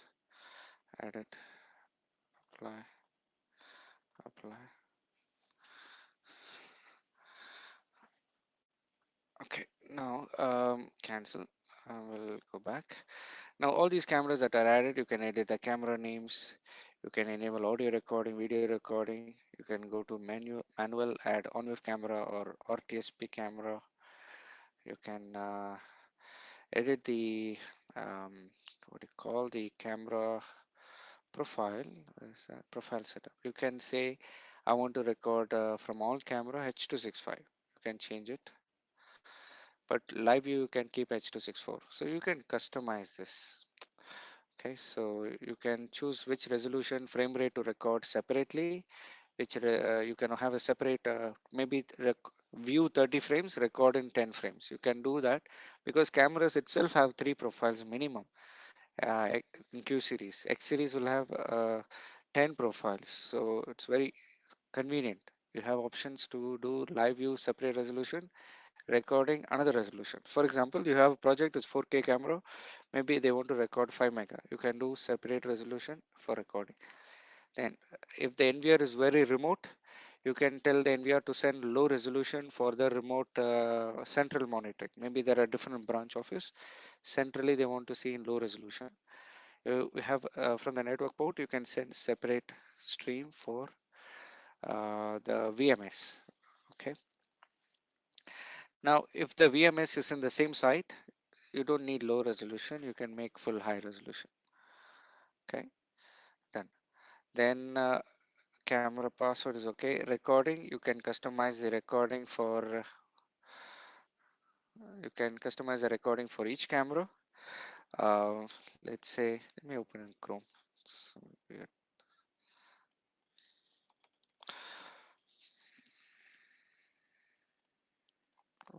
192.168.1.1.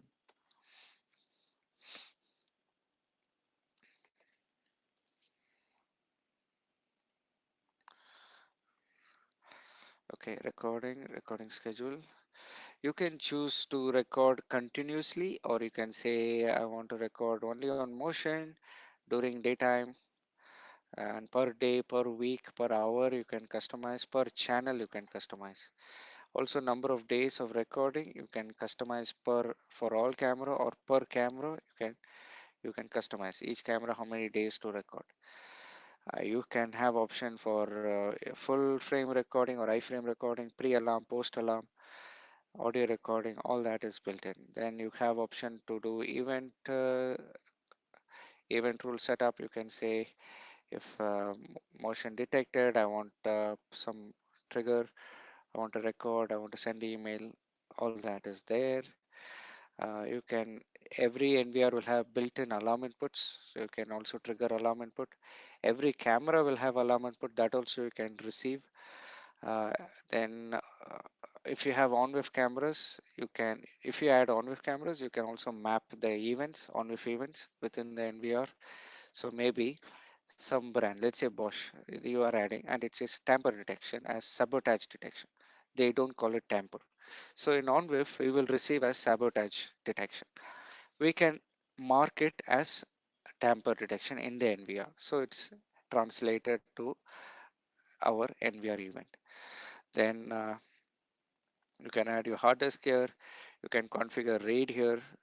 You need to insert at least a couple of hard disks to make RAID. It's a good point. I'm going to show you how to do that in the calculator. We have iSCSI option. If you have iSCSI storage, you can directly attach, or on the network, it's okay. We have distributed recording, which means you can tell the cameras to record on different hard disk. Okay, for example, if you have 60 camera, all 60 camera will record in hard disk 1, then hard disk 2, then hard disk 3, then hard disk 4. If you have RAID, of course it will record equally, but without RAID it will record one by one. So you can split it. You can say which camera should record which group of hard disks, like that.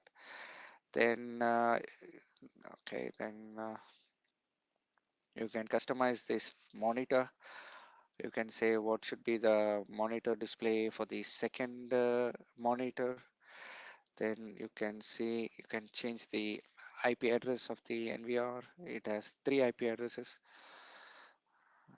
Stay some time here. Okay, have 3 IP address options. You can even customize a port number. So for cybersecurity, if you want to change the default port, you can change it. We have DDNS, P2P, IP filtering, all cyber security options, email, all that is fine. And date and time setting. NVR can act like an NTP server. So all the cameras will take time from the NVR. It's called enable as NTP server. You can enable this. NVR itself can take time from another master clock system. So synchronize the NVR with another master clock. That is possible. So it allows you to all the cameras to have same time as your NVR. Then this is fine. Then you have a user group restrictions, which camera to see, and so on. Management, settings management. If your camera NVR is connected online, automatically it will update. And log. If you have events, you can see which event was received, who tried to log. So one IP address is trying to log in, and trying. So you can check which IP is trying to log in. So let me go close this part. You can make the color change, AI search, person search, face search, license search, vehicle search based on gender, color. All that is built in. Just like what we saw earlier in the videos with the cameras, you can do it for a bulk of cameras through the NVR. Okay, so now this is the first part for the recorders. Now we will after another break, we will go and touch the second part, that is the VMS. When you have more than one NVR, two NVR, three NVR, how to use a VMS and manage everything. Okay, it is free to use because it is our recorders. So our VMS can be used directly with our recorders without any license. Okay, I will show you how to use the VMS after the break. Okay. All right.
Okay, let's continue.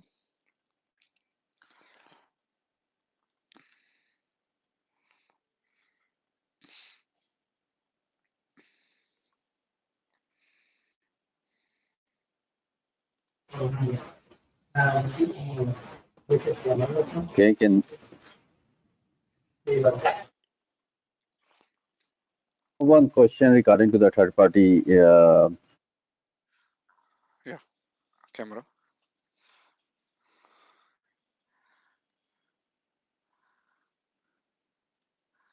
Yeah, please go ahead. Yeah.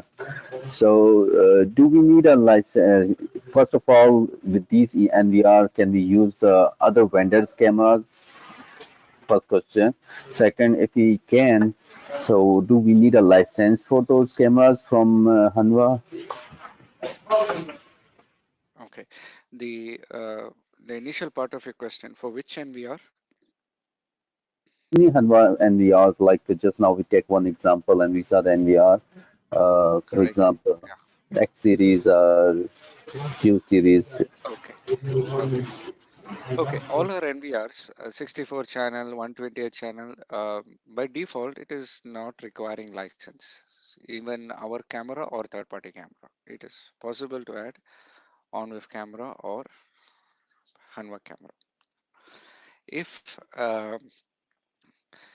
you're not buying our recording unit, maybe our XRN or XRP, if you're configuring your own recording server, if you're buying from HP, maybe a HP server for recording and HP or some Dell storage, and you will only download the Hanwha software, VMS software, then it will act like similar to Milestone.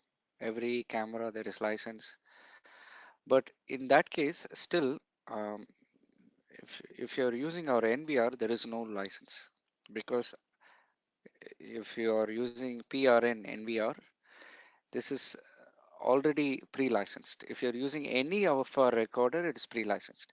But if you are not using our recording unit, third-party recording server, then there's license. Is that clear, or do you need more clarification? So you said that if we install the Hanwha software on any third-party servers, like HP, Dell, or whatever we have, we do need license for that from Hanwha, right? Yeah. If you're recording our cameras, you will require license. Even the cameras is also from Hanwha as well. If we use the server from third party, we have to buy a license. Yeah, correct. Uh, on the, So okay. the license is purely for the recording part. The moment you're recording on any third-party server, there is a license. Yeah, and the license is based on number of channels and the number of cameras, right? Correct. Number of cameras directly on the cameras. Viewing and viewer doesn't have license. If you just want to add the camera and view also, there is no license. But the moment you want to activate recording, then it will ask for a license. Mhm. Clear. Thank you. Okay, so now we are going to see that topic where let's go back to, okay, I have to finish the RAID part. So back to the toolbox here, we did add the cameras and NVR. Here, if you want RAID, you have to select, of course, RAID 5. Once you select RAID 5, again you have to reselect the hard disk. Okay, it's short, so make it higher. Whenever you activate RAID, just keep this in mind. You have to refresh the calculation by reselecting the hard disk. If you use RAID 6, still not enough, so you need maybe two more NVRs. Okay. Now let's go back to um, let's take for this many cameras. Ideally, we take a Windows-based recording server which can have more number of channels. So I will take this 128 channel XRP, select NVR, increase the quantity, make RAID 5 or RAID 6, and then select the hard disk. Okay, done. So I need 8 numbers of this server. Oh, sorry. I need 9 numbers of the server for 101.152 channels. If you're using, one second. Oh, okay. Yeah. If you're using, even if it is, okay, 4 channel, it require that many recording capacity. So yeah, based on that, it is calculating as 9 numbers. Yes, Rahil, please go ahead. It's by mistake. I don't know. It was wrong. Okay. Okay, okay, no worries. Okay, so 9 numbers, and you can, this is the requirement. If some projects require spare 20%, 10% spare, you can add here. So 20% is 38 days, without spare 31 days. So you can make that changes here. Okay, so you also know how to do the hard disk compatible list. Here now, if I'm using XRP, I will choose, keep going next. You'll find all the compatible list. XRP, XRP 12 terabyte is also now supported. So you can also use XRP 12 terabyte. Okay, then now we will see the VMS. Okay, VMS, you can have two ways. First one is if you're using our recorders, okay, if you're using our recorders here, this is a PRN or XRN, or you can make your own. Okay, let me pull out this slide to explain. So let's say you have a project with camera NVR cameras and NVR. Okay, so you have couple of cameras and couple of NVRs and 6 NVRs here. Now the customer wants centralized viewing. He wants to bring all the NVR together in one location and view together. Maybe he wants to see 5 camera from NVR1, another 10 camera from NVR2, another 5 camera from NVR3 in one screen. So cameras from different NVRs he wants to see in one screen. How to centralize? This centralization, we have a VMS called SSM VMS. Smart Security Manager. Used to be called Samsung Security Manager. It is renamed as Smart Security Manager. How to how to bring this in this system? All you have to do is first buy one PC and install SSM Manager on this PC. Okay. All the NVRs will now can be added to that manager. Okay. You can call it core server, core server or SSM manager.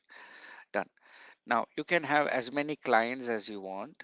The clients will speak to the manager and get the live video, playback, export, all the functions they can do. Okay. This SSM server software is free to use because you already invested in our NVR. Now this NVR is all 64 channel, 32 channel, all the Linux NVR, XRN, any model ending with R and N. Okay, NVRs, you can add it to the SSM server without any license. No need to purchase anything.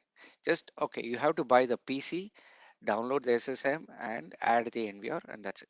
So here, for example, I have here SSM. This is the SSM interface. You can have your cameras listed here. You can have mapping. You can have the AI cameras videos on the right side.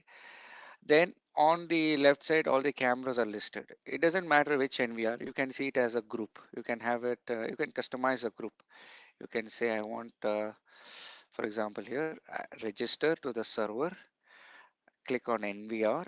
I can register all my NVRs. Okay, so here let me add this one. Oh, it's already added.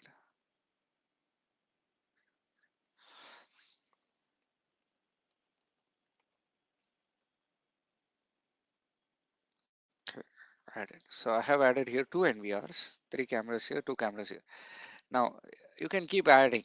It will not take any license. SSM here is free to use because you already purchased NVR 64 channel, whatever cameras are there, it will also show in the VMS. Now here you can see those cameras. Okay. Question? Yes. Yeah, as you mentioned before, we can also use the third-party servers for the NVRs. How are we gonna add it? If you're going to use, this is a third party, you can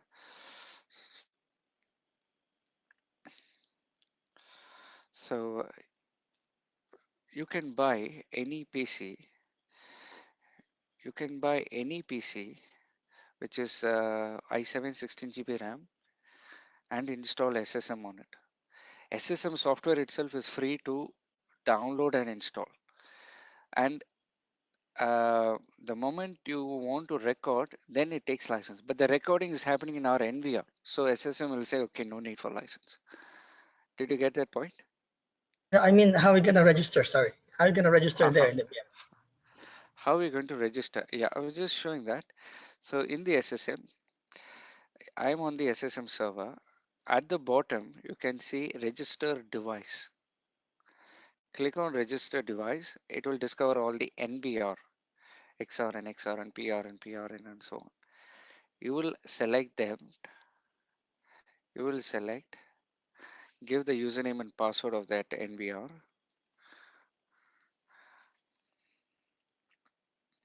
and it will get added here. So if there are For cameras the under the sorry, NVR, it will be added. Yeah, yeah, for the third-party server, how is it gonna be? It's gonna be detected automatically as well. same way. Yeah, third It's party gonna is fine. show what is gonna be there, and not, it's not obviously XRN, it's not PRN, something. It's gonna be there. What Third name is party. gonna be there? Okay, what you're asking is if the If you have recording is an happening on a third party server. yes, yes, yes, yes. Okay, no, that part I'm coming to that. Just we'll finish the Okay, NVR okay, sorry. part All right. and then I will come to that one. Yeah, yeah. Okay, so that will be better. Okay, now we are trying to understand here if you have NVRs, how to do central monitoring, centralized monitoring. With SSM, you can add all the NVR and you can do centralized monitoring. Okay, that you can have mapping, you can integrate with the access control, but access control, that part we will come later on. But just for now, just remember you can have centralized integrated solution VMS. You can have multiple screens, layouts, all that is fine. Okay, now uh, okay, to continue on that point,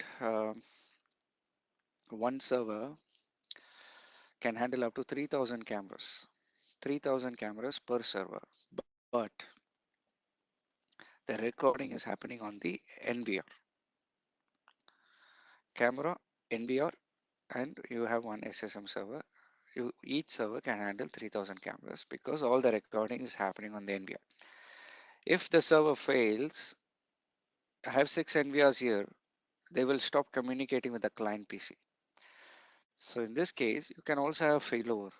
You can buy one more PC, install SSM on it, add it as failover to the SSM. When the server fails, all the NVRs will get transferred to the secondary server and it will still continue the live view.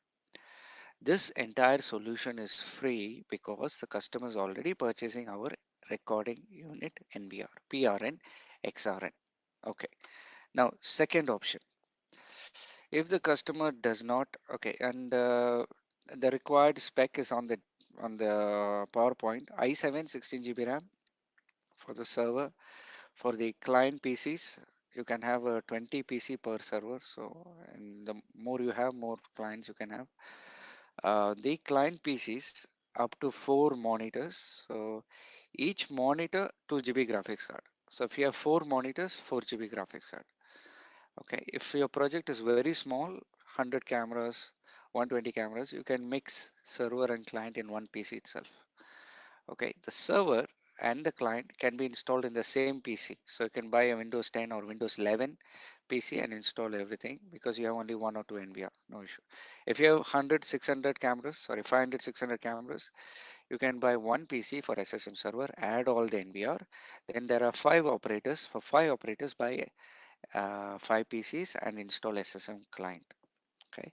Now this entire solution again does not require license purely because of the reason you have purchased recording service from Hanwha. Now, if you have 6,000, add one more. If you have 9,000, add one more. So keep adding.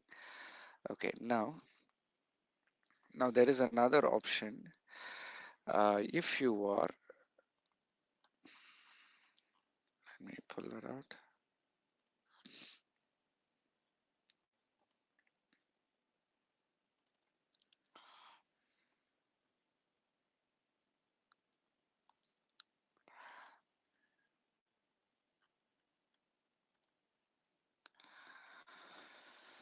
Okay, NVR is fine. Now let's see. Okay. Now let's say you're not buying our NVR. I mean, you're not buying this XRN. You're buying XRP. Okay. Back to this toolbox. Just watch this part closely. Back to this. Okay. I have XRP. I have XRN. I'm going to compare and show you one point. Where is it? That's not here. Okay.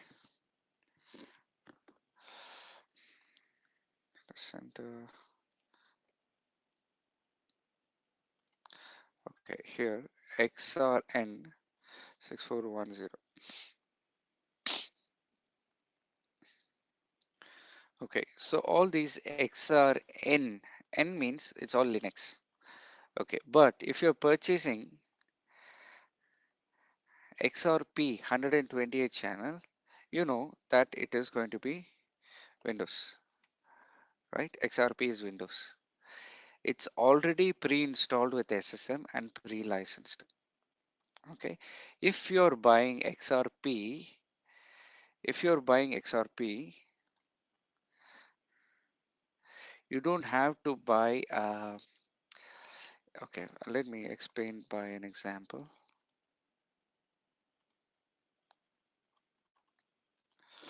500 cameras, 64 channel NVR.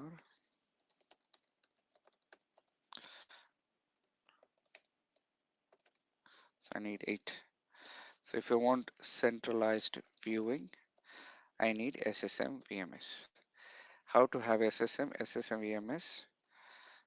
I need one um, workstation, one, and install SSM manager.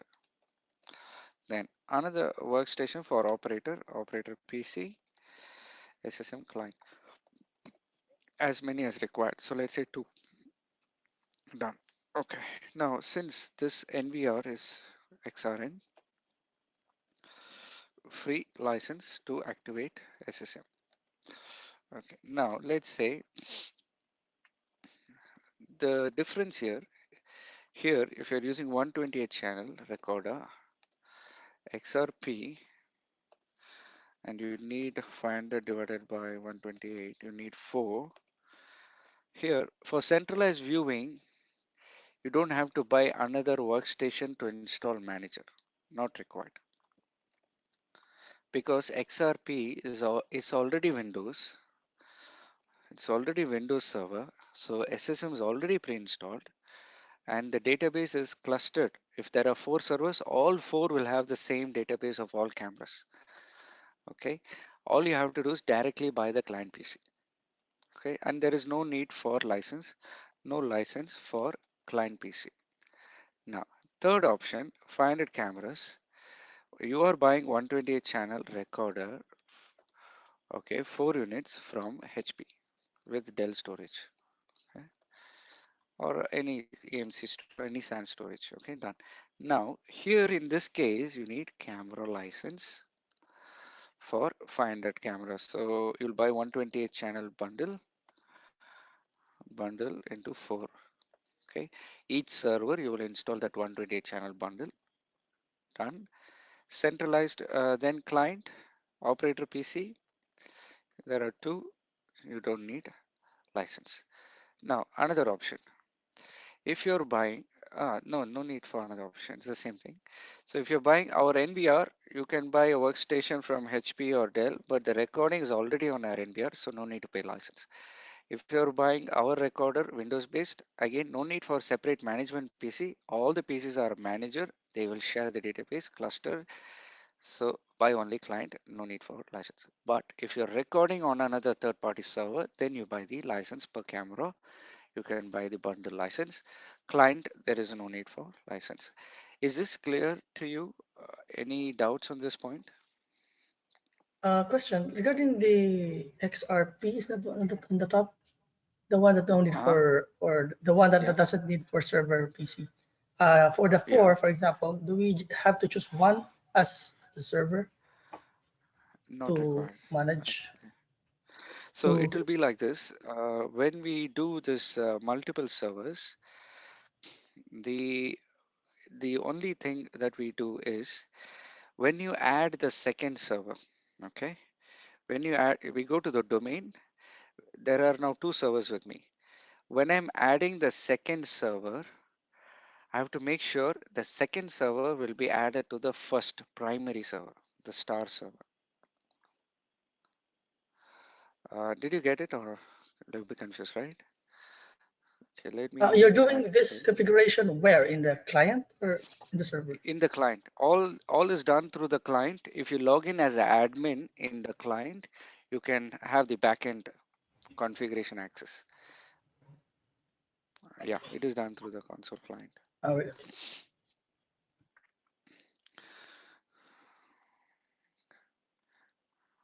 Okay.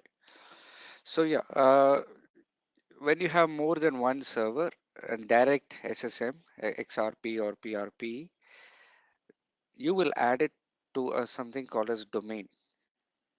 You will go to one server and you will create a domain where you will add other servers. It's called clustering. So add server to domain. Like that, you will keep on adding everything. So second server, third server, fourth server. Once the server is added, you can fully control the second server from the first one, or any client PC can control any servers if he has admin access. You can go to the server, add the camera. You can change the camera recording settings, which resolution to record. You can change here. It will get updated in the camera also. You can customize the which where the camera should be recording, which drives. You can customize all of that. Okay, any questions? I think there should be some more questions, a little bit more clarity on this. Do you want me to do one more example? Yes, yes. Better. One more example. Okay, so let me take another example of 800 cameras. Okay, I have option one. Use okay, let's take a sensible option. 800 cameras I have. Okay, now how to design? You have two options. One here is use Hanwha recorders. Okay, our VMS. Okay, or use third party, third party recorders. Okay, our VMS does not require a separate management server if you're using XRP or PRP. So if you see here, PRP SSM VMS manager is already pre-installed in the same. It will work as a manager as well as a recorder. Same with XRP, it is pre-installed. So the traditional system of VMS, which is a database server, recording server, archive, we don't have that concept anymore. We used to have before in the old version of SSM. Now database and recording is merged in XRP and PRP. Database and recording is merged. So when we have 800 cameras, we directly say 800 divided by 128 channel. I need 7 XRP servers. Same with here, 7 HP servers. The only difference here, I will need 7 into 128 channel bundle license. Oh, sorry. Here, no license. Here, I will need 7 into 128 channel bundle SSM camera license.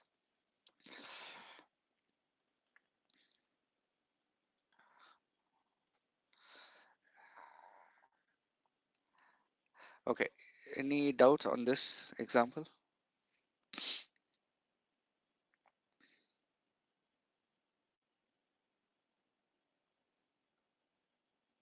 So 7 server is choose based on the 128 channel. So 800 we are divided by with the 128 get the 7, right? Yeah, Yeah. clear. Okay. Now there is one. Okay. Now I will do another project which is only 100 cameras or 150 cameras.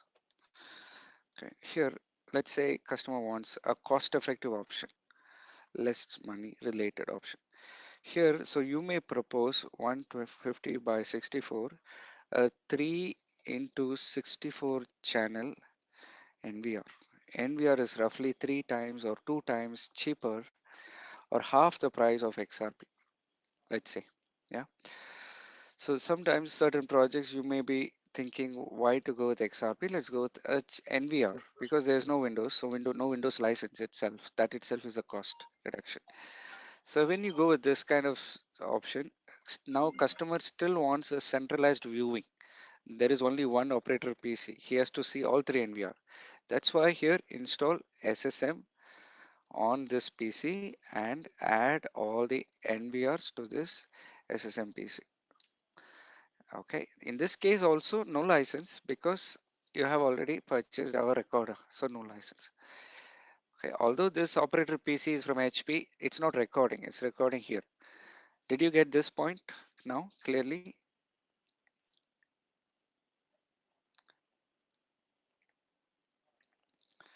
Dexter and Yeah, Rahili, Ziad. one operator. Okay, okay. Okay, so what's the difference between, can you tell me what's the difference between this option and this option? Um, Yeah. So by using the Hanwha recording, definitely we don't need licenses for the NVR, but for the third party, we need all the channel licenses from the Hanwha, right? okay, correct. Now let's take this example. What is different here? What's special or what the record is different here? So here we get NVR, right? The one which is a P series, X series, right? So P series is yeah XRN and PRN. Yeah, PRN is a costly, and XRN is a half of the price. yeah. Okay, these guys are XRP or PRP. These are Okay. Windows PC based. These are NVR based. Okay, so these are roughly, yeah, definitely they're priced much lower. So Mhm. here, if you are using three NVR, one NVR cannot see what's happening on the other one. Mhm. So customer is having only one operator PC. So he wants to have a central viewing. Still, you can give SSM and add one NVR. Yeah, Is that yeah clear?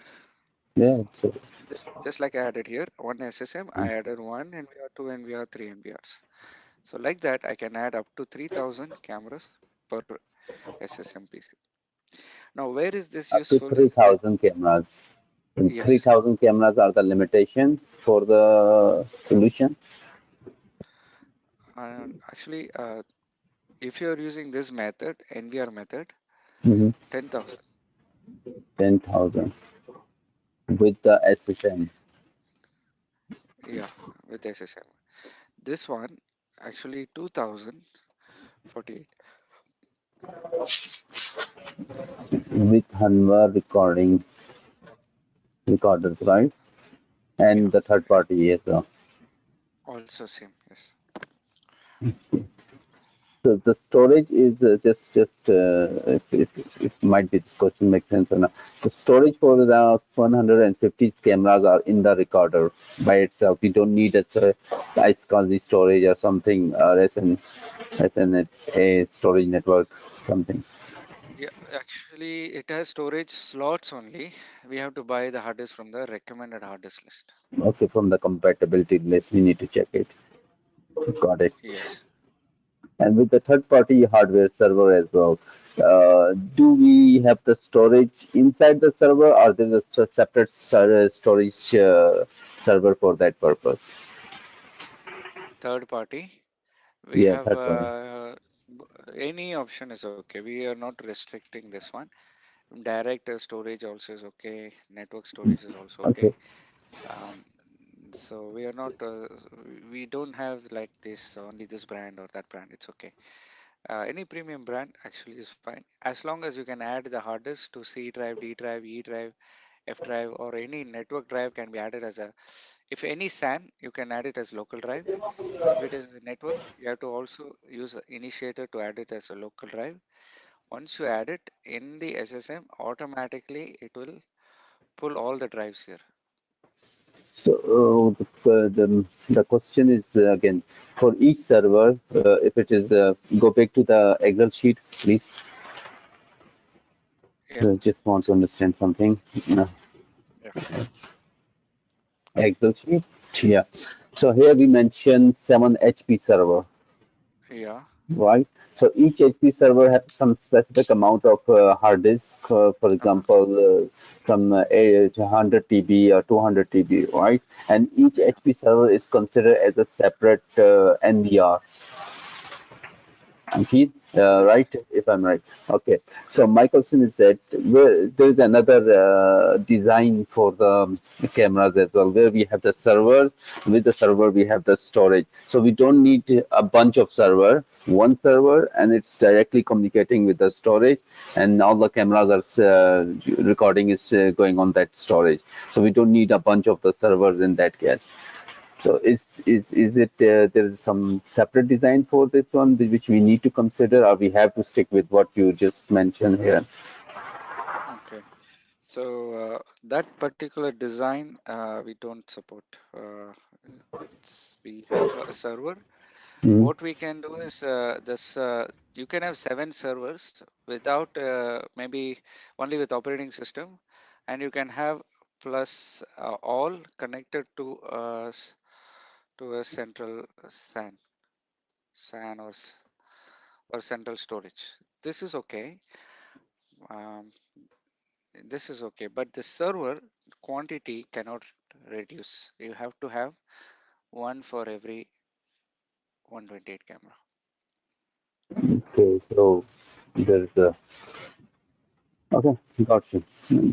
So we have to consider the bunch of servers, even with storage, without storage, there's no option. Yeah, true, true. I think you're talking like virtual machine or something like that. With virtual machine, without virtual machine, there's a lot. If you have the storage, like send storage as well, and you have only two servers, like a management server or recording management server, and then it's communicating with the storage directly. But it's okay. That's a centralized system for the solution. But this one is also okay. Give the idea. Okay, you have a maximum capacity of each server is 128 channel, right? So that Yeah, 128 channel will be multiplied by the servers. So some specific bunch of the cameras only responsible for. So these servers are these cameras are able to communicate with each other, or no? Each camera is only. yeah. Uh, No, they can communicate with each other, so that is okay. You can log into client can log into any server, access any camera, mhm. playback any camera. That is all linked And automatically.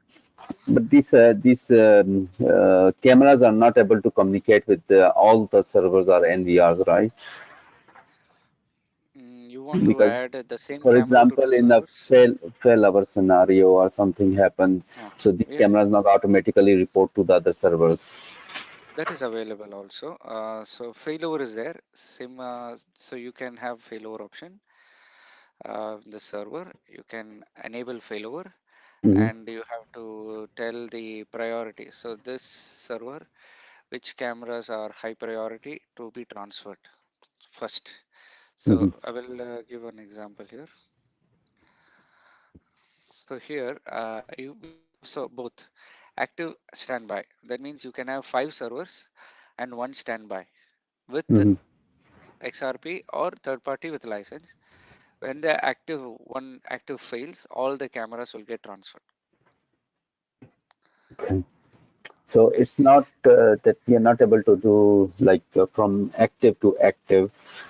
For example, in one server we have only like 40 cameras, and other server we have like consider 80 cameras. We have the space there, so these Yeah, cameras not able to jump to active, right? It should be it is yeah, possible. It is possible. that's So also here, possible. Uh, yeah, so that is also possible. Here we have 81. One is having mhm. 80, the other one is here also 80, but maximum is 128. So, uh, sorry, 80 license. Okay, let's say, confusing example. Okay, what you said was one server having 30, another server having 80 camera, Mhm. but plus 40 license still you can have, right? So Clear. the both can record, and any one fails, it will get transferred to anyone. It is possible. All the cameras will get transferred. So we can Okay, put multiple active as a failover server, multiple active server as a failover server, or only 1 to 1 or 2 1 to 2 maximum. multiple, multiple is possible. So it's all in one cluster. Mhm. So till the last one stands, it will handle the capacity. And it's also that possible that if one active server is full with the licenses, it will Uh, automatically shifted the remaining to the other server. exactly. Yeah, it will automatically distribute with the remaining servers. Okay. And what if that the failed one is restored and replaced with a new one? So all the Uh-huh. cameras reported back to that active one, or it will no, we have to do Correct. manually. It will automatically report back to the primary server, whichever server it was originally assigned. Mm-hmm. It will come back to that one. Yes. Clear, clear. Okay. Let's, Okay. let's move forward. Okay. So yeah. So now, just two more points here. Integration. If you want to integrate SSM with third-party access control, it is possible. And if you want a video wall solution, also possible. Video wall means um, if you are having 16 monitors and you want to remotely control the 16 monitors. So let's say I have the 16 monitors and I'm sitting somewhere else and I want to control this camera here on the wall. It is possible.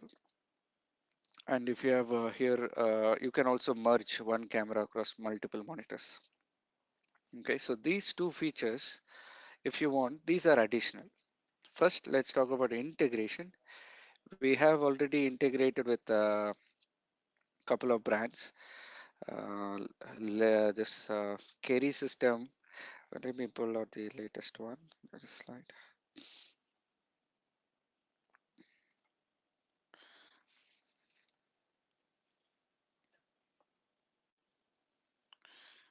Okay.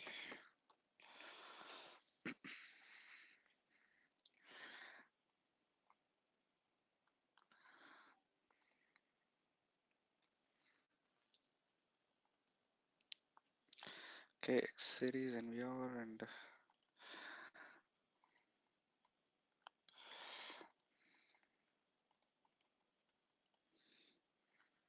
yeah, here it is. It is integrated with our own access control. We can integrate with Honeywell ProWatch access control, JC access control, Gallagher, Siemens, Kerry, NetApp. Lenel again is they updated, so it's ongoing. Then Maxis access control we can integrate, and so these are you can integrate means you can receive events from these access control system. You can have door icons. You can put door icon in the map, camera and door icon. So that kind of stuff. Some access controls, you can even unlock the door from the VMS. You can, of course, you can get pop-up whenever there is a door denied or door forced open. You can get pop-up, or even when it is granted, you can create a pop-up with the live video and the access control database photo can be done. Now, this requires license.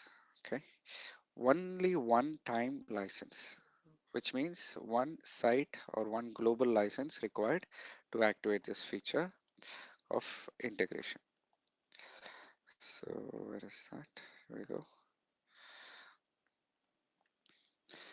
Okay, here it is, transaction license. You can install this license in any one of the server. That's enough, and that's it. And you can integrate per site, which means you can integrate to access control, intercom, intrusion, any third-party systems through this one license. You can integrate.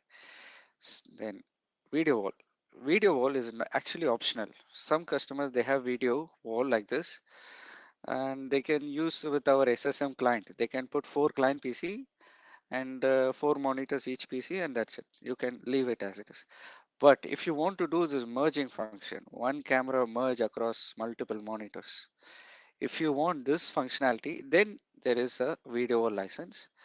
We call it decoder license. You have to give one license for each PC connected to the monitors. Or here I have 16 monitors connected to 4 PCs, so I need 4 licenses. It is not per monitor, it is per remote PC that will be controlled. Again, the license is for the remote PCs that are going to be controlled. Okay, so here I'm controlling 4 remote PCs and I want to merge one camera across 16 monitors. So those 4 PCs should have decoder license. If the customer does not require this feature, you can just avoid it because just more effort to configure and set up all this. Okay, you can have one manager, two manager who can control all this. Manager and all does not require license, but only the PC which will be remotely controlled requires decoder license. Any questions on this point so far?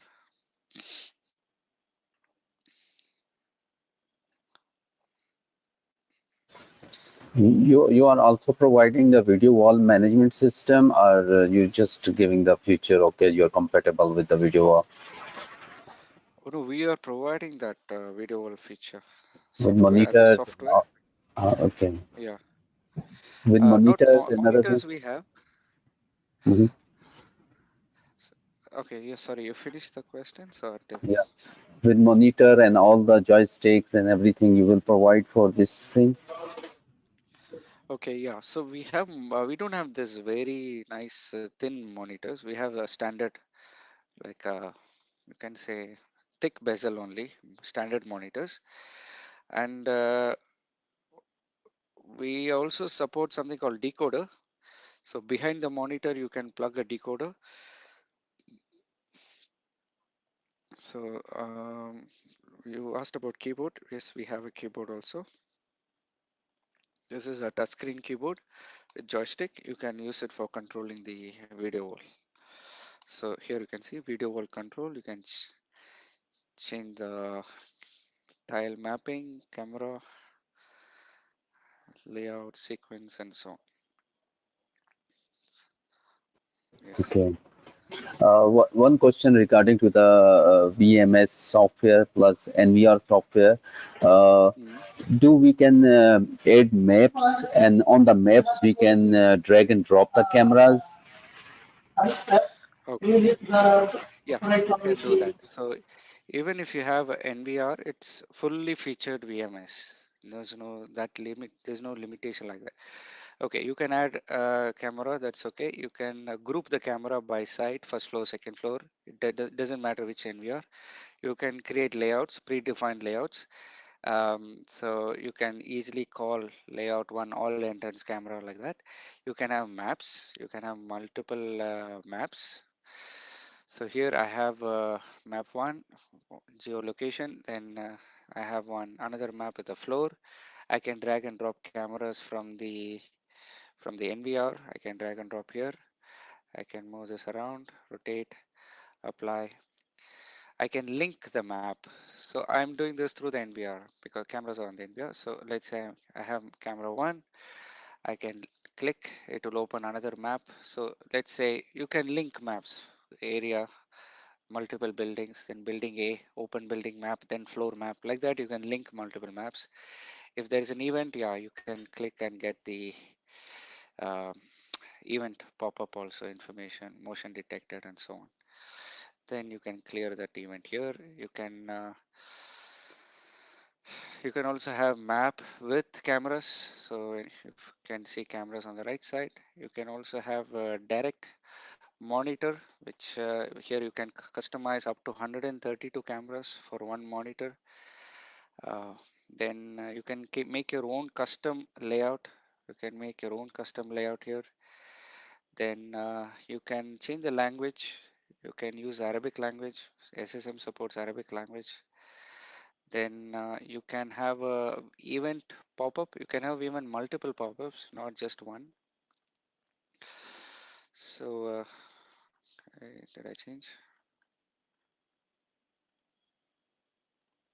Okay, so before the pop-up, you can make any one monitor as a alarm monitor. So that means this monitor, I can make one more monitor tab and send somewhere else. This monitor is alarm monitor. So whenever there is an event, then it will automatically pop up in this monitor. So you can dedicate one monitor as alarm monitor. You have dashboard. You can see how many cameras are online, how many servers are there, what is the storage usage, CPU usage, how many camera online, offline. So you can see those data also. Then you can, yeah, search for camera, object search, person search, all that is there. Event search is there. Then yeah, advanced search is where you search by, let's say, this is not recording, or yeah, it's not recording. Okay, so advanced search you can do. So you can do pixel search where you search who entered this area and so on. And this is event and playback. That's okay. I wanted to show you sequencing. You can do sequence. So one by one the layouts will change, right? So that is called sequencing. You can control the video wall from the SSM client. If you create the video wall, you can change all the 16 monitors with just one click, called wall layout. You just select wall layout 2. So all the cameras will change to layout 2 in the entire full wall. And you can send camera from from here, you can send it to the wall, right click, send to wall. You can do that. So it's quite flexible, quite rich, it's like a very customized VMS for our region as much as possible. Definitely, yeah, there is so many things we can keep on adding, but this VMS is mainly used in Middle East, so that is the strength. So many local approvals are there for this. So Bank Al Jazeera is using this VMS. Misharib 10,000 cameras using this VMS, and what else? It's approved in, if it is Dubai, CIRA, if any local regulation is there, so we are getting it approved also. So with all the customizations and so on. Okay. Yeah, and it supports bi-directional audio. If your camera supports audio, it can speak to the camera, listen from the camera. So all that can be done. Yeah. Any questions other than that? For the maps, how many sub maps can we put? I mean, You can going have deeper. actually as many as you want per map. So here I have one map. I can have another submap. I have another submap. I don't really know exactly how many sub to sub, so I can keep creating sub. Uh-huh. I mean, from regional up So, to going to the building and doors. yeah, so it's all. Yeah, I can keep adding. So I think it's good enough to have quite a big layer. You can have maps with camera layout or just maps. You can also have free just one map option. Map link is where you link one map to another map. So when they click on that button, it will open another map. and the icons are dynamic, so it blinks if there's an alarm and so on. You have event action tab where you can customize what will trigger the event. Sorry, motion detection will trigger the event and what you need as action. I need a instant pop-up, I want to start recording, or I need email, or I need other things. Push notification is still to be fully released. We will be starting the push notification on mobile also.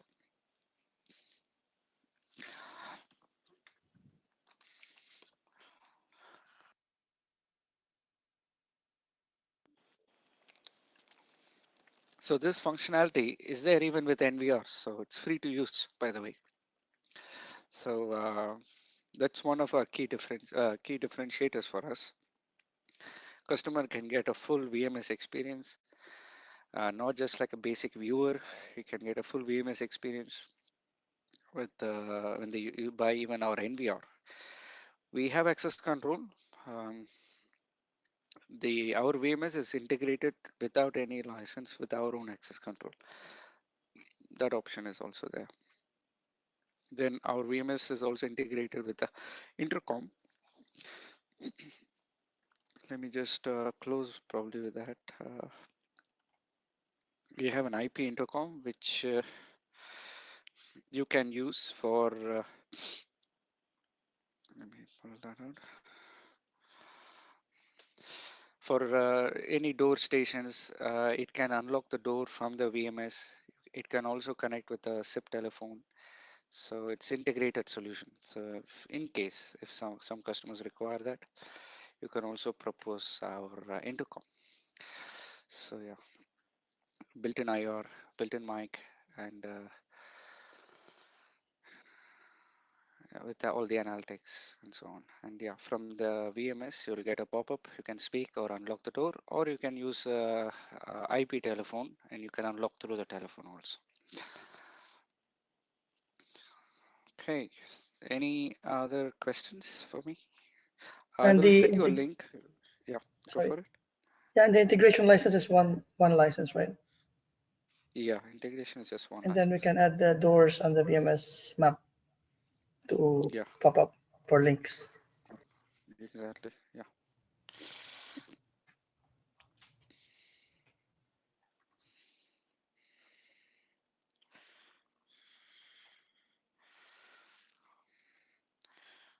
I will Okay. be sending you the PowerPoint PDF as well as one link. So One whenever question. you are, yeah, go for it. Okay. So it's related to your intercom that you have the intercom as well. So intercom is also working with the as a gate barriers, on the parking or some of these area. Do you have the wall mountain or standalone tower slab unit intercom or must like this?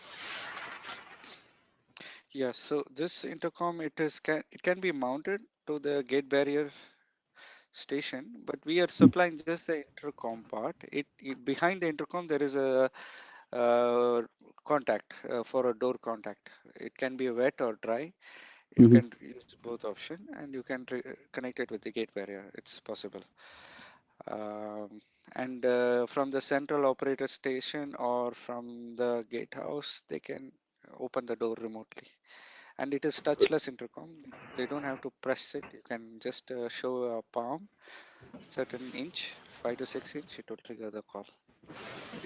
So it means that the intercom is able to communicate or integrate with access control system. Uh-huh. And whenever someone with the authorization come there, it just shows the face or palm or any card, so they Right, can able to right, open it. right. Sorry, no. You think of it like a camera with a mic. Hmm. Okay. Yeah, it doesn't have a card reader, nor we have on inside a whitelist, blacklist option of face or registration. No. Mhm. Yeah, I think, yeah, I got you.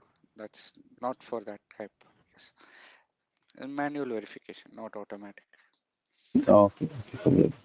Because some of the clients, when they are asking for the intercom or something for the parking system, then it's a group of the system which they want to make it work as intercom with access control with gate barrier So these are all things verification required for that thing.